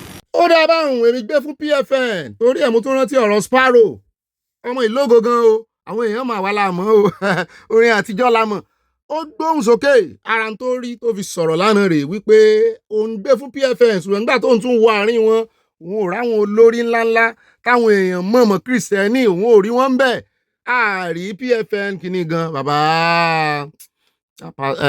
bishop mo ti gbàgbé ó kọ wọn bàbá tó kọlà tán fáyẹn àárí wọn ń bẹ̀ kí ló dé tí gbogbo yín ṣe yán bí ọkà Kánù ò tiẹ̀ fi kankan wú wa lórí ń tiẹ̀ Kánù wọ́n ń dàbí ẹgbẹ́ Afẹ́nifẹ́re wọ́n fi kankan orúkọ nìkan náà ń rù kiri orúkọ nìkan àtọjọ́ tí benefit mẹ́numẹ́nu bá dé látọ̀dọ̀ ìjọba sí kìrìsìtẹ́nì ọwọ́ wọn ní dé sí kò sí nǹkan kan orí ẹ̀tàn tán lè ṣe ó ti kọjá preaching ó ti kọjá kẹ́ ẹ mọ́ fi wàásù lásán ìwàásù lásán gan wọn fi wàásù nínú ṣọ́ọ̀ṣì ọ̀tọ̀ ni wàásù kìíní tán àwọn ọmọ sáà ẹbí wọn wá ní àbáwọn ọmọ ìjọ náà ti gbàdúrà títí àdúrà làwọn kan rè gbá lórí òkè tó dé mọ́ ẹ wo arábìnrin yẹn bó ṣe ń wọ ẹkún mu ó wá dé bá gbogbo wa báyìí ẹ tún wá rò pé lè sápa wọn àbí ká kélé wọn lórí PFN ẹsẹ lè dáadáa o yọ yẹ yín o kò ní yẹ ẹ lẹ́wọ̀n mo sì mọ̀ wípé àwọn kan nù wọn náà tó já wọn àgbààgbà wọn lè mọ́ fọwọ́ sí nǹkan ṣe yẹn àwọn yẹn yarí ni ẹ wá wo speech tán give ẹ ò bá ṣe sokò ọ̀rọ̀ sí ìjọba tí gbogbo wọn bá ń pariwo léjọba bẹ́ẹ̀ yẹn irúurú ẹkùn nísìnyí táyé bàbá Sunday Igboho ṣègbèdé ẹ jẹ́ kí gbogbo àwọn tó ti lògó sẹ́yìn o OPC ti lògó sẹ́yìn Àgbẹ̀kọ̀yà lògó sẹ́yìn bẹ́ẹ̀ náà ni experience wọn sì ń já lọ ó kàn dàbí retire mi ni ẹni tó lọ ń gbádé fún lélẹ̀ nísìnyí sì retí owó látọ̀dọ̀ anybody bó ti jẹ́ pé wọ́n nídìí owó wà nídìí owó àdúrà kí gbogbo àwọn olórí ìjọ ẹni Sunday wàá rí mi kí irú bàbá Adébóyè kàn ní wàá rí mi o gbogbo owó ìgbà tá a bá pa lọ́jọ́ Sunday lọ́jọ́ tó bá wá bó jẹ́ porúkọ rẹ̀ Sunday náà ni ìwọ láàkó fún kó rè fi sáàyàn lórí kẹ́ gbárùkù tí kẹ́ jáde tí kẹ́ ní yes ẹ wà lẹ́yìn àwọn tilẹ̀ Haúsá ẹ̀ ń bú àjọ ń bú Gumi mo yin Gumi fún nǹkan kan kò tijú àwọn èèyàn rẹ̀ bó ti ẹ̀ jẹ́ wípé apààyàn ni náà terrorist yẹn ó ń gbè sí wọn lẹ́yìn láwọn apààyàn ó jáde tán ẹ̀yin wá rí ọmọ dáadáa ọmọ líle ni lóòótọ́ ń balẹ̀ náà ni ló lè fèsì ọmọ líle sọmọ tó rọ̀ lẹ́fẹ́ rè fi kojú ọmọ líle ni Sunday Igboho ọmọ líle ni kò sí àríyànjiyàn kankan bẹ́ẹ̀ líle rẹ̀ kì í sì ṣe irú tàwọn ti sòrẹ̀ tán náà lé ẹnu nìkan náà ni ó láyà gbangba Ọlọ́run tún dúró tí Ọlọ́run yàn káyìn náà wá fọwọ́sowọ́pọ̀ pẹ̀lú rẹ̀ fọwọ́sowọ́pọ̀ kó ọmọ ogun jáde sófi ṣe militant rí ni ṣàgbésùmọ̀mí lójú yín ni ẹbẹ́ tọ́ rẹ̀ ẹ̀tọ́ yín ẹ̀tọ́ mi ló ń béèrè fún lọ́wọ́ ìjọba èyí tẹ́ ẹ̀ láyà kẹ́bọ̀jẹ́ òun sì jáde alálẹ̀ sì tì lẹ́yìn wọn tì lójú ẹ tún wá fẹ́ mọ́ condemn ẹ̀ Ọlọ́run ó condemn gbogbo ẹni tó bá condemn Sunday Igboho nítorí Gumi wà ń bẹ̀ òun gbé sáwọn agbésùmọ̀mí lẹ́yìn láti ilẹ̀ Haúsá àwọn tí Niger Delta wà ń bẹ̀ wọ́n ń gbé sí àwọn ex-militant lẹ́yìn tẹ́ ẹ bá mọ iye tí gọ́ọ̀mẹ̀ntì tó ń fún àwọn ex-militant pàápàá jùlọ Àsàrídòkúbà àti Tompolo ní contract kan máa sọ epo kì í wọ́n sì nìkan lè sọ epo ńlẹ̀ Haúsá ibi tá a ti ń répo lọ́dọ̀ wọn náà nìkan máa sọ nǹkan ni wọ́n ni àwọn náà gbé contract ẹ̀ lé lọ́wọ́ ẹ̀ lérò ọmọ Yorùbá ń bẹ̀ wá nìkan wọnú igbó rìsáàfù wa ń tá a nílẹ̀ wa kọ́mọ Yorùbá náà ṣe kínní ń bẹ̀ ẹ wá ń ṣe pìtìpìtì ayé ó bá gbogbo ẹni tó bá lóhùn ò lọ́wọ́ sí àṣẹ́gun kò yí padà. ẹ ti gbọ́ báwọn òun náà ni Spyro ń sọ̀rọ̀ lé lórí fọ́nrán tó lóhùn rí rèé tó ń sọ̀rọ̀ lé lórí wípé àwọn ò ráwọn èèyàn gidi dáadáa ń bẹ̀ mú ní gbogbo wa náà la gidi ẹjẹ́ àkó ń bẹ̀ rántí fọ́nrán kan tá a mú wá ń jẹta tárákùnrin kan ń pariwo nú ẹgbẹ́ labour ló lóun wà ṣùgbọ́n ń gbèjà Adeleke lọ́sùn bẹ́ẹ̀ náà lòun dọ́gbọ́n gbèjà Olódòdẹ wípé àwọn kan gbé ẹjọ́ lọ lé ẹjọ́ wọ́n fẹ́ gbẹ́jọ́ ko Olódòdẹ lójú àti rí èèyàn yẹn o ó ní àwọn tán jọ bá INEC chairman kó tó di pé wọ́n fi sí orí oyè àwọn tán jọ ṣiṣẹ́ rí ni bí ẹni pé lọ́ọ̀yà ló ń ná àwọn ajàfẹ́tọ̀ọ́ ọmọnìyàn wọn náà ti rí gbogbo loopholes náà ti lè fi lu INEC janlẹ̀ tán fi lè fìdí INEC janlẹ̀ pé wọ́n lẹ́yìn olódò ìkanlẹ̀ ni ẹ̀yìn wọn kanlẹ̀ wípé yóò sì àfẹ́tì Olódòdẹ abájọ tárákùnrin yẹn ṣe ó ti ń paláriwo lọ́jọ́ sí kí wàá lóde kí ló ṣẹlẹ̀ ẹ̀ bá ń tẹ̀sí ẹja gbọ́rọ̀ lẹ́nu wọn. The INEC chairman, I used to work with INEC chairman. I'm a lawyer. He's a lawyer. We were both working on the same House of Reps committee on reform of Nigerian laws, 2015, under Dogara. Dogara is a speaker. Dogara was a student, law student of the INEC chairman. Both of us worked together. So I got information about APC, as at the time they submitted 7 million members. So you submitted 7 million and now you're recording 10 million plus 900, almost 11 million. Where is it coming from? We, as an association, we believe in the rule of law. So we're going to court to say that President Tinubu has not complied with the Electoral Act. Therefore, he should be disqualified as the APC candidate. Dr. Dada, did I get you correctly? You want to, sorry, Dr. Dada, if I got you correctly, you want to take the APC up on its presidential primary. You are taking the APC to court on the conduct of its presidential primary. Yes. Okay. Why? I just need you to establish that. We have written a formal letter to INEC under the Freedom of Information Act. Yes, because there's a discrepancy between the registered voter list they submitted to INEC and the number they are parading as the voters for the presidential primaries. And that is a violation of the Electoral Act. Therefore, President Tinubu is disqualified from contesting or standing as the presidential candidate. They play local. They play local. Ẹ jẹ́ aṣọ dínú àkójọpọ̀ ọ̀rọ̀ yẹn àwọn tọrọ yé ọ̀rọ̀ yìí ti fẹ́ fàríyànjiyàn lóòótọ́ o ó ti fẹ́ dárúgúdù lẹ́ o àṣírí APC wọn ló ti tú síta o. Ó dẹ́ káàbọ̀ padà mo rò pé àwọn èèyàn náà sì fẹ́ máa gbé ọwọ́ ní ìsìn wípé APC ọwọ́ yín là ń bá nínú gbogbo àwọn ẹ̀rí kàkọ́ọ̀dì náà lánàá oríṣiríṣi ẹ̀yin lẹ wà ń di gbogbo kìíní tẹ́ ń da gbogbo ẹ̀rú àwọn èèyàn náà wọ́n fẹ́ dáná kojú wọn àwọ̀ àwò bóyá wọ́n jẹ lọ àbọ̀ ní jẹ lọ. Ó dáná Abala Sanawole náà láti wá o bàbá njá tí ìyá píktọ̀ wa gan alhamdulilayi láṣẹ rọ̀bìlẹ̀ alamẹ́ sí pàkà sí lọ́la ẹ mọ́ bínú ẹ mọ́ sẹ́ ẹran tí ẹ jẹ́ wáyà lọ́dọ̀ Ọ̀gbẹ́ni tó ń polo orúkọ rẹ̀ àǹdárúkọ rẹ̀ lẹ́nujọ́ mẹ́ta yìí pàápàá jùlọ nígbà táwọn èèyàn fẹ́ mọ́ ṣe sánà ní fẹ́ mọ́ ṣe mọ̀nàfíkì bàbá wa Sunday Igboho lórí ọ̀rọ̀ ìró ẹkùn àwọn èèyàn fi Tòǹpolò ṣẹ̀ṣàmpù Tòǹpolò náà wá jáde lòun náà wá ní ẹ̀yìn olódò rẹ̀ lòun wá o ẹ̀yìn kìíní ló sì wà ní last time 2023 ẹ̀yìn Peter Obi ló wà Peter Obi ti lùsì àwọn èèyàn gan o ẹ̀yìn olódò rẹ̀ ló wà mọ̀ ní kò sí ní mọ̀ sí lẹ́yìn olódò rẹ̀ tó ń rí kọ́ńtrátì rẹ̀ gbà ní mẹ́lọmẹ́lọ tó ń lọ smoothly wọn lóun náà ti ganu sí máìkì wípé lórí ti Ọ̀yọ́ àwọn tó ń jí gbé ní Ògbómọ̀ṣọ́ pé káwọn èèyàn kankan mọ̀ bó ń bú olódòdó ẹ̀ ń o pé olódòdó ò mọ nǹkan kan sí o language kan ló wá lò tó bí àwọn èèyàn nínú mo rò pé ọ̀rọ̀ yẹn ó sásí lọ́fun ni ó ní Ọ̀yọ́ kidnapping is not a new thing kó gbé gbogbo ẹnu rẹ sọ̀hún it's not a new thing kí ló mean tí ìbá ṣe wípé ẹ̀mí kò níye lórí ní Nàìjíríà tẹ́ẹ̀ka ẹ̀mí sí tó yẹ kán gbọ́rọ̀ ẹ̀ lẹ́nu rẹ ó kọ́ bó ṣe ń sọ̀rọ̀ ni ẹ bá ń tẹ̀ sí ká gbọ́n tí àwọn èèyàn fi ń pariwo lé lórí. And we all know the president's stand on the ugly incidents that happened in the recent time, just last week. The president and even the governor of OYO State and all well-meaning Nigerians frowned at that ugly incident. I must tell you that no government, nobody would like to have a bad name for himself. Yes, no government would like to have a bad name for himself. The killings in Nigeria, insecurity in Nigeria never started during President Bola Ahmed Tinubu. It is an inherited problem. However, the question is, what are we doing to curb this menace to ensure that we fight and combat insecurity to a standstill? I can tell you that we have the fine brains on ground, we have the right hands on deck, and they are doing their best to ensure that insecurity in Nigeria becomes a thing of the past. I don't want us to feel because this is happening, it has always been there, even before President Bola Ahmed Tinubu came on board. So it is not a new thing. However, I want Nigerians to know that it is the enemies of this country that are carrying out this evil agenda. I must tell you all that fault will not happen under the nose of Mr. President again. This is going to be addressed in a due course, and I assure you that by the grace of God, Nigeria will become a safe haven.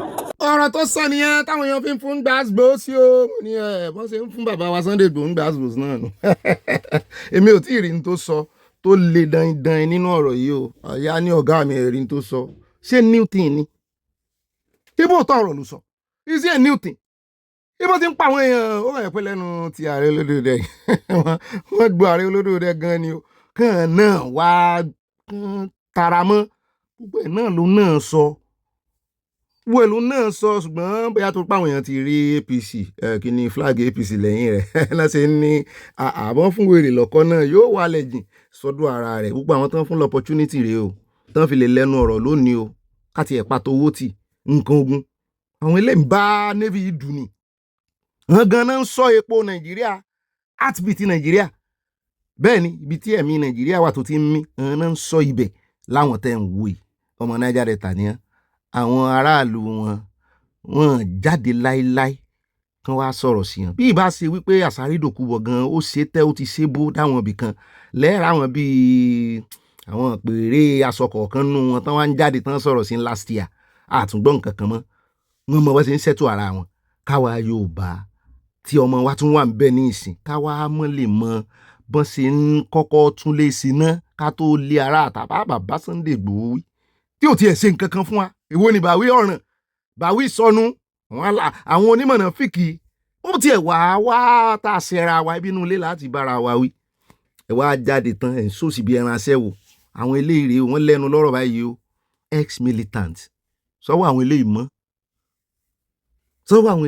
tó fi yàtọ̀ náà ni wípé ẹ gbọ́ lẹ́nu wọn pé àwọn fẹ́ yapa o wọ́n fẹ́ yapa náà sì fi bẹ̀rẹ̀ ṣé kò wá dáa ká gbòmìnira ni kò wá dáa kó ní kálukú yàn án kájọ dúró bí Fúlàní ṣe ń fojú Yorùbá gbilẹ̀ tí ò sí nǹkan kan tá a lè fi dìfẹ́ǹdì ara wa nínú ẹ̀yin ọmọ àlè Yorùbá àwọn ọmọ àlè wọn sì ń bí nínú àwọn ọmọ àlè Yorùbá kan dùn sí ní yọ̀rọ̀ sọ lórí eléyìí ebi news ló ń kà kò yẹ kó ọmọ sọ̀rọ̀ báyìí rárá news táwọn ń kà ń bí a fi ń wá òmìnira ni o àwọn ò ṣe bísínẹ́sì àǹsí iléeṣẹ́ ìròyìn a fi ń pawó advert o òmìnira la fi ń wá ẹni tí ọba mọ̀ kò mọ̀ o ìròyìn rẹ̀ gan wọ́n ṣe mọ́ ọmọ gbèsè Yorùbá lẹ́yìn ju irọ́ ibo ni bá gbèsè lẹ́yìn ẹ mọ̀ jẹ́ ń bínú yín Kọ́sọ́lá ti ń ṣẹ́jú sí mi lọ́kàn. ó dá àwọn ẹja wá fún yín ní update lórí ti Àtíkù wọ́n ní Àtíkù lòun wí ni lọ́wọ́ o àtìgbà tá à ń gbé ìròyìn wọ́n ní Àtíkù ló lead o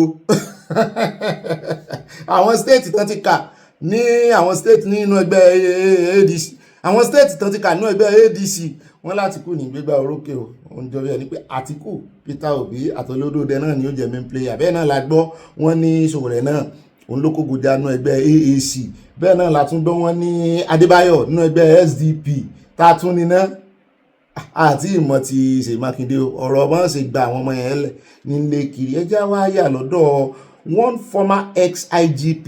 ọ̀gá mi ká tó yà ń bẹ́ẹ̀ ẹ jẹ́ àyà lẹ́kọ̀ọ́ lórí ọ̀rọ̀ òṣèlú náà níbi tá a ti gbé wọn ní Desmond ti pàpà lulẹ̀ o torí ó kọ̀ ó lóun ò níbọn lọ́wọ́ sí primaries tí wọ́n intimidate òun ẹni tí ò fẹ́ kó wọlé báyìí ló wá wọlé o arábìnrin náà lẹ́yìn wojú rẹ̀ yìí o Barakat Odunga Bákàrè ló kọ rẹ̀ mọ́mi Tóyìn ní ìbá tó máa ń pè mí ní ìbá gbọ́mọbí wọn ní Sùúrùlérè ṣé n tẹ́ fẹ́ ní sẹ́ fọwọ́ sí ga o omi ti tán lẹ́yìn ẹ̀yà Desmond. kí wá ṣe Barakat nìkan o nígbà tí a fi dé Òṣòdì sọlọ constituency arákùnrin tó wọlé rè o Máyọ̀wá Alákìjà mo ló dáa ṣé ìṣe ọmọ màmá Alákìjà.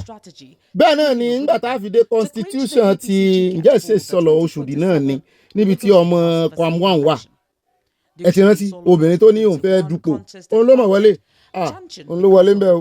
ìyẹn Dámilọ́lá Marshal mo ní ṣé Marshal wà nínú orúkọ rẹ̀ ni òkè ká lè fi mọ̀ wípé ọmọ Marshal ní Sùúrùlérè òkè Sùúrùlérè ni wọ́n lòun ló wọlé ń bẹ orúkọ wọn náà lẹ́rí Tétí Ọ̀sà wà ń bẹ Gbọ́láhàn Yíṣàù ló wọlé Létí Ọ̀sà mi ò mọ̀ rí orúkọ Náìmù ń bẹ Náìmù tó ń pariwo lọ́jọ́ sí ní Etí Ọ̀sà níjọba wọn ti ṣéǹjì orúkọ rẹ̀ nù o tí ń pariwo lé ọba Ẹlẹ́gùṣì lórí bẹ̀ẹ̀bẹ̀ẹ̀bẹ̀ Etí Ọ̀sà ni mọ̀ dá sí ọ̀rọ̀ òṣèlú Èkó náà mọ̀ bá ṣe ń ṣe ọba sáfúnra ara rẹ̀ àti àwọn olórí yín àtàwọn tí ń tẹ̀lé wọn àjọ fi ń pa wẹ̀ẹ́dẹ́ àti wẹ̀dẹ̀wẹ̀dẹ̀ ni ojú tí a ti là a ti ríran kedere arínú ara àtúnrínú ẹ̀mí. ọ̀gá mi ọ̀rọ̀ kan ìbáyìí yẹ lè wà mọ́ bá ọ̀rọ̀ ti Àdàmú bọ̀ Àdàmú dààmú. ẹ rántí Àdàmú ẹ rántí ẹ dáadáa ṣé ìṣe lábẹ́ Ọbásanjọ́ ló ti ṣe ń gbà náà wọn ò ti rántí wọn ò ti ẹ̀fẹ̀ rántí. wọ́n ló ti resign kó òun ẹgbẹ́ APC pé wọn ò bọ́n ṣe mọ́ pọ́lọ́tẹ̀ níyàn kí ló dé wọ́n ní kò gbé òun pé òṣàbòsí lè gbé mi fi mí lẹ́yìn mínú bó ṣe bá mi o wọ́n lòun náà ra fọ́ọ̀mù ni o ṣùgbọ́n èdè Haúsá náà sọ ẹjẹ́ ń ṣe àlàyé ẹ̀ léèbò.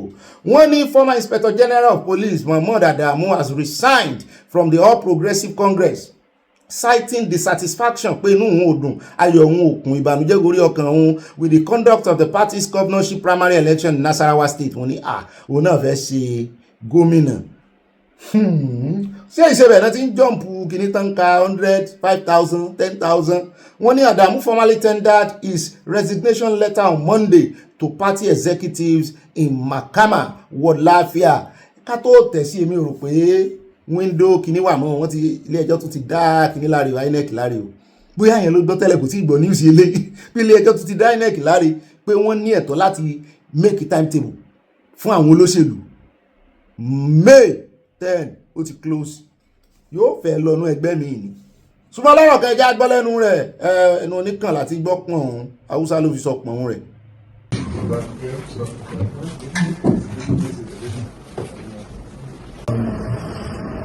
Who the officials now what our yes the APC not come out. Yes. Kuma doka ya nuna cewa dan mutum zai shiga party sai je ward nashi lokacin da zan shiga na je ward kuma za ka fita daga ward so yau gani gare ku officials na APC da makama ward by ward deputy chairman na chairman baya nan Jibril Ahmed Awal the secretary Usman Abdullahi yau na addressing letter zuwa gare ku especially chairman letter na shine letter of resignation of membership from All Progressive Congress. I say I write to formally notify you of my decision to resign my membership from the All Progressive Congress with immediate effect. This decision was not taken lightly. However, lọ́rọ̀ kan ó lóun fẹ́ kí gbogbo ayé rí òun ò sásínú aṣọ ogun mọ́ aṣọ ọ́fíìsà aṣọ ọlọ́pàá pé inú ara lòun wà ní ìsìn wọn wà gbóhùn láàyè resignation letter rẹ̀ ló mú lọ ó tiẹ̀ ń gbìyànjú ó ń ká lòlò nígbà tó fẹ́ pé orúkọ vice state chairman wọn ń bẹ̀ nínú ẹgbẹ́ APC pé yẹn náà dára wọn mọ̀ wọ́n mọ̀ lo pọ́n náà ti wà lórí oyè rí wọ́n mọ̀ wípé àwọn olóṣèlú tó wà ń bẹ̀ ní ìsìn wọ́n bọ́ọ̀ bá mọ àyè nìke jọ wọ́n sùn mọ́ wọn o torí wọ́n fi àyè nípadà wọ́n fi yí ọ lulẹ̀ ṣùgbọ́n ó ti resign báyìí o bóyá yóò wá ṣe lòdì sí ẹgbẹ́ APC ní jurisdiction rẹ̀ bóyá ó lẹ́nu bóyá ó nífọ̀n tó lè kanná tó lè fi ṣe àmọ́ wò. ó rẹ káàbọ̀ padà nírí jù báyìí lọ nínú gbogbo Abala Sanawole ní pápá àpẹjẹ invite àyàká ìwà bí adébẹ̀nu Abala yìí olólùfẹ́ Abala comment section àròjọ mùsùlùkùn o. mo máa tún kí gbogbo ẹ̀yin olólùfẹ́ káàbọ̀ sínú Abala yín Abala comment section at ajongbolo wọ́n ní Ọ̀gbẹ́ni Bobby ọ̀rọ̀ Ìwó ti ń da nǹkan mìíràn o wọ́n ti sọ ìgbanisíṣẹ́ ní hospital management level di ti mùsùlùmí nìkan ọmọ wo ni báàmì yóò jẹ́ o. wọ́n ní mo ṣe alábàápàdé WhatsApp message tó sọ wípé igbákejì alákòóso gbọ́dọ̀ jẹ́ mùsùlùmí ìpolongo ààyè iṣẹ́ yìí wà lórí WhatsApp nìkan with emphasis on must be a Muslim. wọ́n ti mú ń wẹ wà lóúnjẹ àjẹsùn wò wọ́n ti mẹ́wàá lóúnjẹ àjẹsùn mi ò tiẹ̀ fẹ́ dá sí ọ̀rọ̀ wọn wò mọ́ tó rà pariwo afẹ́ fún títí àwọn aráàlú gan wà lára àwọn tó sún wa dé ìkórìtà táwa yìí ìwọ̀n bá àwọn tó bá rí ní tà ń sọ tó jọ mọ́ wò ó bíi tiyín mo lérò pọ̀ mọ́ wò ní láàjọ mọ́ gbéra wa débẹ̀ ọyẹ́ ni ó kìlọ̀ fún nítorí wọn torí ó yà lẹ́nu gan pé Ìwó rè Ìwó ó dẹ̀ jẹ́ àlọ́sọ̀rọ̀ mọ́ mi Olúfúnkẹ́ Fájìmọ́ ni wọ́n ní Ìgbòho kò béèrè owó lọ́wọ́ ẹnì kankan tí a bá gúgù fún ìró ẹkùn ìjà ẹkùn ló máa gbé jáde kí Ìgbòho gbé ìgbésẹ̀ láti ṣe àtúnṣe o Malami wọlé primary ní Kebbi State èmi náà mọ̀ ń gbọ́ gbogbo awuyewuye lórí ìjà ẹkùn ìró ẹkùn it's not this time ló yẹ kí irúkùn yẹn tún máa ṣẹlẹ̀. mọ́ọ̀mí Ṣọlá Odùmọ̀ṣù wọ́n ní capital no for Sharia law in Yorùbá land big space for ìró ẹkùn bẹ́ẹ̀ ni o ààyè gbàrú ẹkùn mọ́ọ̀mí dáadáa grandma ń kọ́ o I love you always bàbá mi náà ń kọ́ Ọ̀túnba ẹjẹ ń sáré yà lọ́dọ̀ Prince Gabriel wọ́n ní there is no Iléyá in London Mr. Bobby kò sí Iléyá ń bì náà no holiday for anyone we are all going to work today Iléyá both Muslims and Christians only Christianity is recognized in the UK mùsùlùmí àárín tiwa ń bì wọ́n kàn máa ń gba holiday tiwọn personally sí Iléyá ni kò sí holiday lọ́dọ̀ ìjọba bẹ́ẹ̀ náà ni àtúrónkẹ́ Ògúndáìsí wọ́n ní Ọ̀gbẹ́ni Bobby níbo lẹ ti kọ́ èdè Yorùbá ó dùn lẹ́nu yín gan ni mọ́mí àyáàjì ni o ìwọ̀nba kéékèèké tí mo gbọ́ ó ní mo ta pẹ́pẹ́ mọ́ra o tí mo ní wọn ò ní gbà kí wọ́n dojú èdè wa délẹ̀ nítorí ṣe rí èdè wa gangan àmì ìdánimọ̀ wa ni.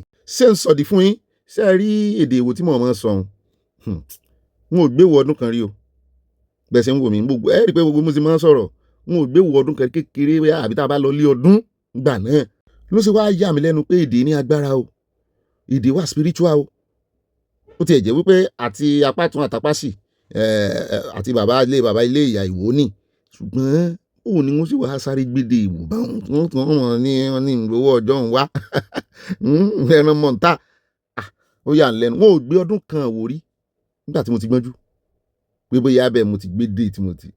ẹ jẹ́ àròdọ̀ ìbá màmí wọ́n ní ìbá ẹ̀mí ọ̀gá mo jẹ́ màmí ìbá Maria Cipriano ìbá ẹlẹ́yà ẹ̀fẹ́lẹ́yà sí Oyin Kọ́sọ́lá. Yeah, you got it absolutely right. Trump ni Pope ń fi àròkọ ránṣẹ́ sí. Honestly, tí Pope bá lè tẹ́ndà apology fún àgbáyé, mo ní ìgbàgbọ́ pé tí Emperor of Yoruba race will emulate the Pope and do same to Yorubas enslaved. bẹ́ẹ̀ náà ni ẹja ìbá màmí náà tún ní wọ́n ní ìbá Yape late Sultan Mashido embraced àlàáfíà but Caliphate was uncomfortable with him. àyà rántí wípé Caliphate lobbied Ayatollah Sokoto as Nigeria's military attaché lọ sí orílẹ̀-èdè Iran níbi tí ó ti kọ́ àlùdí àpàdé ìmọ̀ líle. ní gẹ́lẹ́ tó dé ló bá tán ló bá gorí àlééfà ló bá bẹ̀rẹ̀ sí sọ̀rọ̀ bí àgbọ́n. Àtẹniọlá Ọlátúnbọ̀sún wọ́n ní Ọ̀gbẹ́ni Bobby ẹ máa sí rẹ́kọ̀d mo gbádùn orin yín èmi náà ń gbádùn yín àjọ ń gbádùn ara wa ni. ibà màámi wọ́n ní àyà àkú aráfẹ́ra kú ọ̀rẹ́ rẹ tímọ́tímọ́ is going to Garus Gololo. àyà ṣé wàá lọ sí defence council fún ọ̀rẹ́ rẹ Garus Gololo àfi wọn pa wẹ̀dẹ̀ àti wẹ̀dẹ̀wẹ̀dẹ̀ mo ní bọ̀bọ̀ ìyá aláwàdà sí ni o àsán káwàdà rẹ̀ sí. mọ́mí Elizabeth Oyeniya mọ́mí Lújẹ̀ṣà wọ́n ní Ọ̀gbẹ́ni Bobby ìrẹ̀ àìbá ìbò yìí náà ni ibà kà síwájú olúwa máa jà fún CSI gbogbo àwọn tí wọ́n tako ìrù ẹkùn ẹgbẹ́ sùúrù jẹ́ o it has come to stay from Texas wọ́n tẹ̀ lọ́ọ̀ sí ẹ bá ń kí dádì mi o. bẹ́ẹ̀ náà ni mọ́mí Dorcas dúró olúwa tún mi ṣe wọ́n ní àwọn oníṣẹ̀ṣe wa kò gbéra sókè rárá o tọ́ ní sòrẹ́ sọ o Babangida sì wà lára àwọn ìjọba mọ̀dàrú Nàìjíríà please turn over. ẹ já wa lọ tààrà mọ́mí náà ni a ti turn over o ó tẹ̀léra wọn lónìí ó ń jọ bí ẹni pé orí YouTube pé lánàá o ẹ ò ṣe àkíyèsí àbí ẹ ò ṣe àkíyèsí pé àwọn pásítọ̀ máa ń bọ́ lọ́wọ́ àwọn terrorists ṣùgbọ́n ọmọ ìjọ ni mọ́ kó lọ oníṣẹ́ ibi ni Ọbásanjọ́.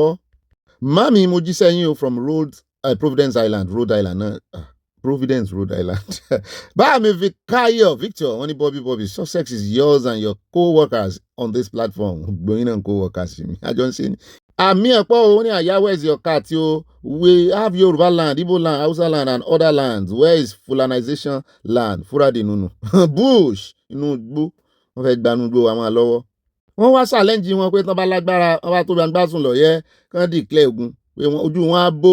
bẹ́ẹ̀ náà ni Alhaja Fasad Garba kú ọdún ni wọ́n ní Bobby ibà ìfẹsíwápọ̀ mú kí ẹ̀yin àtàǹbàṣẹ́dọ̀ àyè àti gbogbo àwa ìdílé aláyọ̀ yìí pé a kú dédé àsìkò yìí o mo dẹ̀ kí àwa mùsùlùmí alálàáfíà yọ̀ yẹ yín bẹ́ẹ̀ sì fàlàáfíà sí yọ̀ yẹ yín pé a kú ọdún ní ẹ̀mí wa yóò ṣe ọ̀pọ̀ rẹ̀ láyé nínú ọlá ńlá ẹ̀mí gígùn àtàlàáfíà. wọ́n ní ọ̀rọ̀ tí kò mú ọgbọ́n dání ni mufti oníjàgídíjàgan sọ nítorí wípé èmi kò rí nǹkan kan mú dání nínú ẹ̀ ṣíọ́ mo bá ń fi ṣíọ́ yẹn ránṣẹ́ sí àwàkó love mọ́mí Teresa Òjò wọ́n ní eléré ibú Gumi your rhetoric is baseless you are among those who created this unpalatable situation your days are numbered the connection is clear Sultan is a retired military officer tó train ní Iran ẹ bá ń fi kún ẹ lè mọ orú èèyàn tó jẹ́ at Olúni Káyọ̀dé wọ́n ní kí Ṣèyí Mákindé lọ san owó tí wọ́n fẹ́ gbà ní o nítorí ó ní kò ṣe ohun tó yẹ kó ṣe nígbà tí àwọn Gani Adam àti Sunday Igboho ti ń pariwo ṣe bí àwọn wèrè gómìnà yìí ń wòran ni pé kó lè san dúró 1 billion wọ́n mọ̀ lówó oṣooṣù náà wọ́n fẹ́ mọ̀ gbà. bẹ́ẹ̀ náà ni wọ́n tẹ̀síwájú wọn ní ẹ̀yìn wèrè àfa alákatakítí tí ń sunkún nítorí ìrù ẹkùn ojú yín máa bó wọn àwọn tí ẹ rán níṣẹ́ ajínigbé láti máa fi gbógun tì wá gbogbo wọn ló máa kú. bẹ́ẹ̀ náà ni ẹja lọ sọ́dọ̀ Kẹ́mi wọ́n ní diesel smuggling out of UCH is not a new thing it's been happening for a long time one of the past CMDs was doing it too to go use for his home generator really those doing it now must have witnessed how the CMD was stealing it. ẹ̀wù tó ti ń yòrò gbogbo tó yẹ kó tọ́ sí àwọn èèyàn wọn ìgbà kò sì ní síná lọ hospital fáwọn aláìsàn.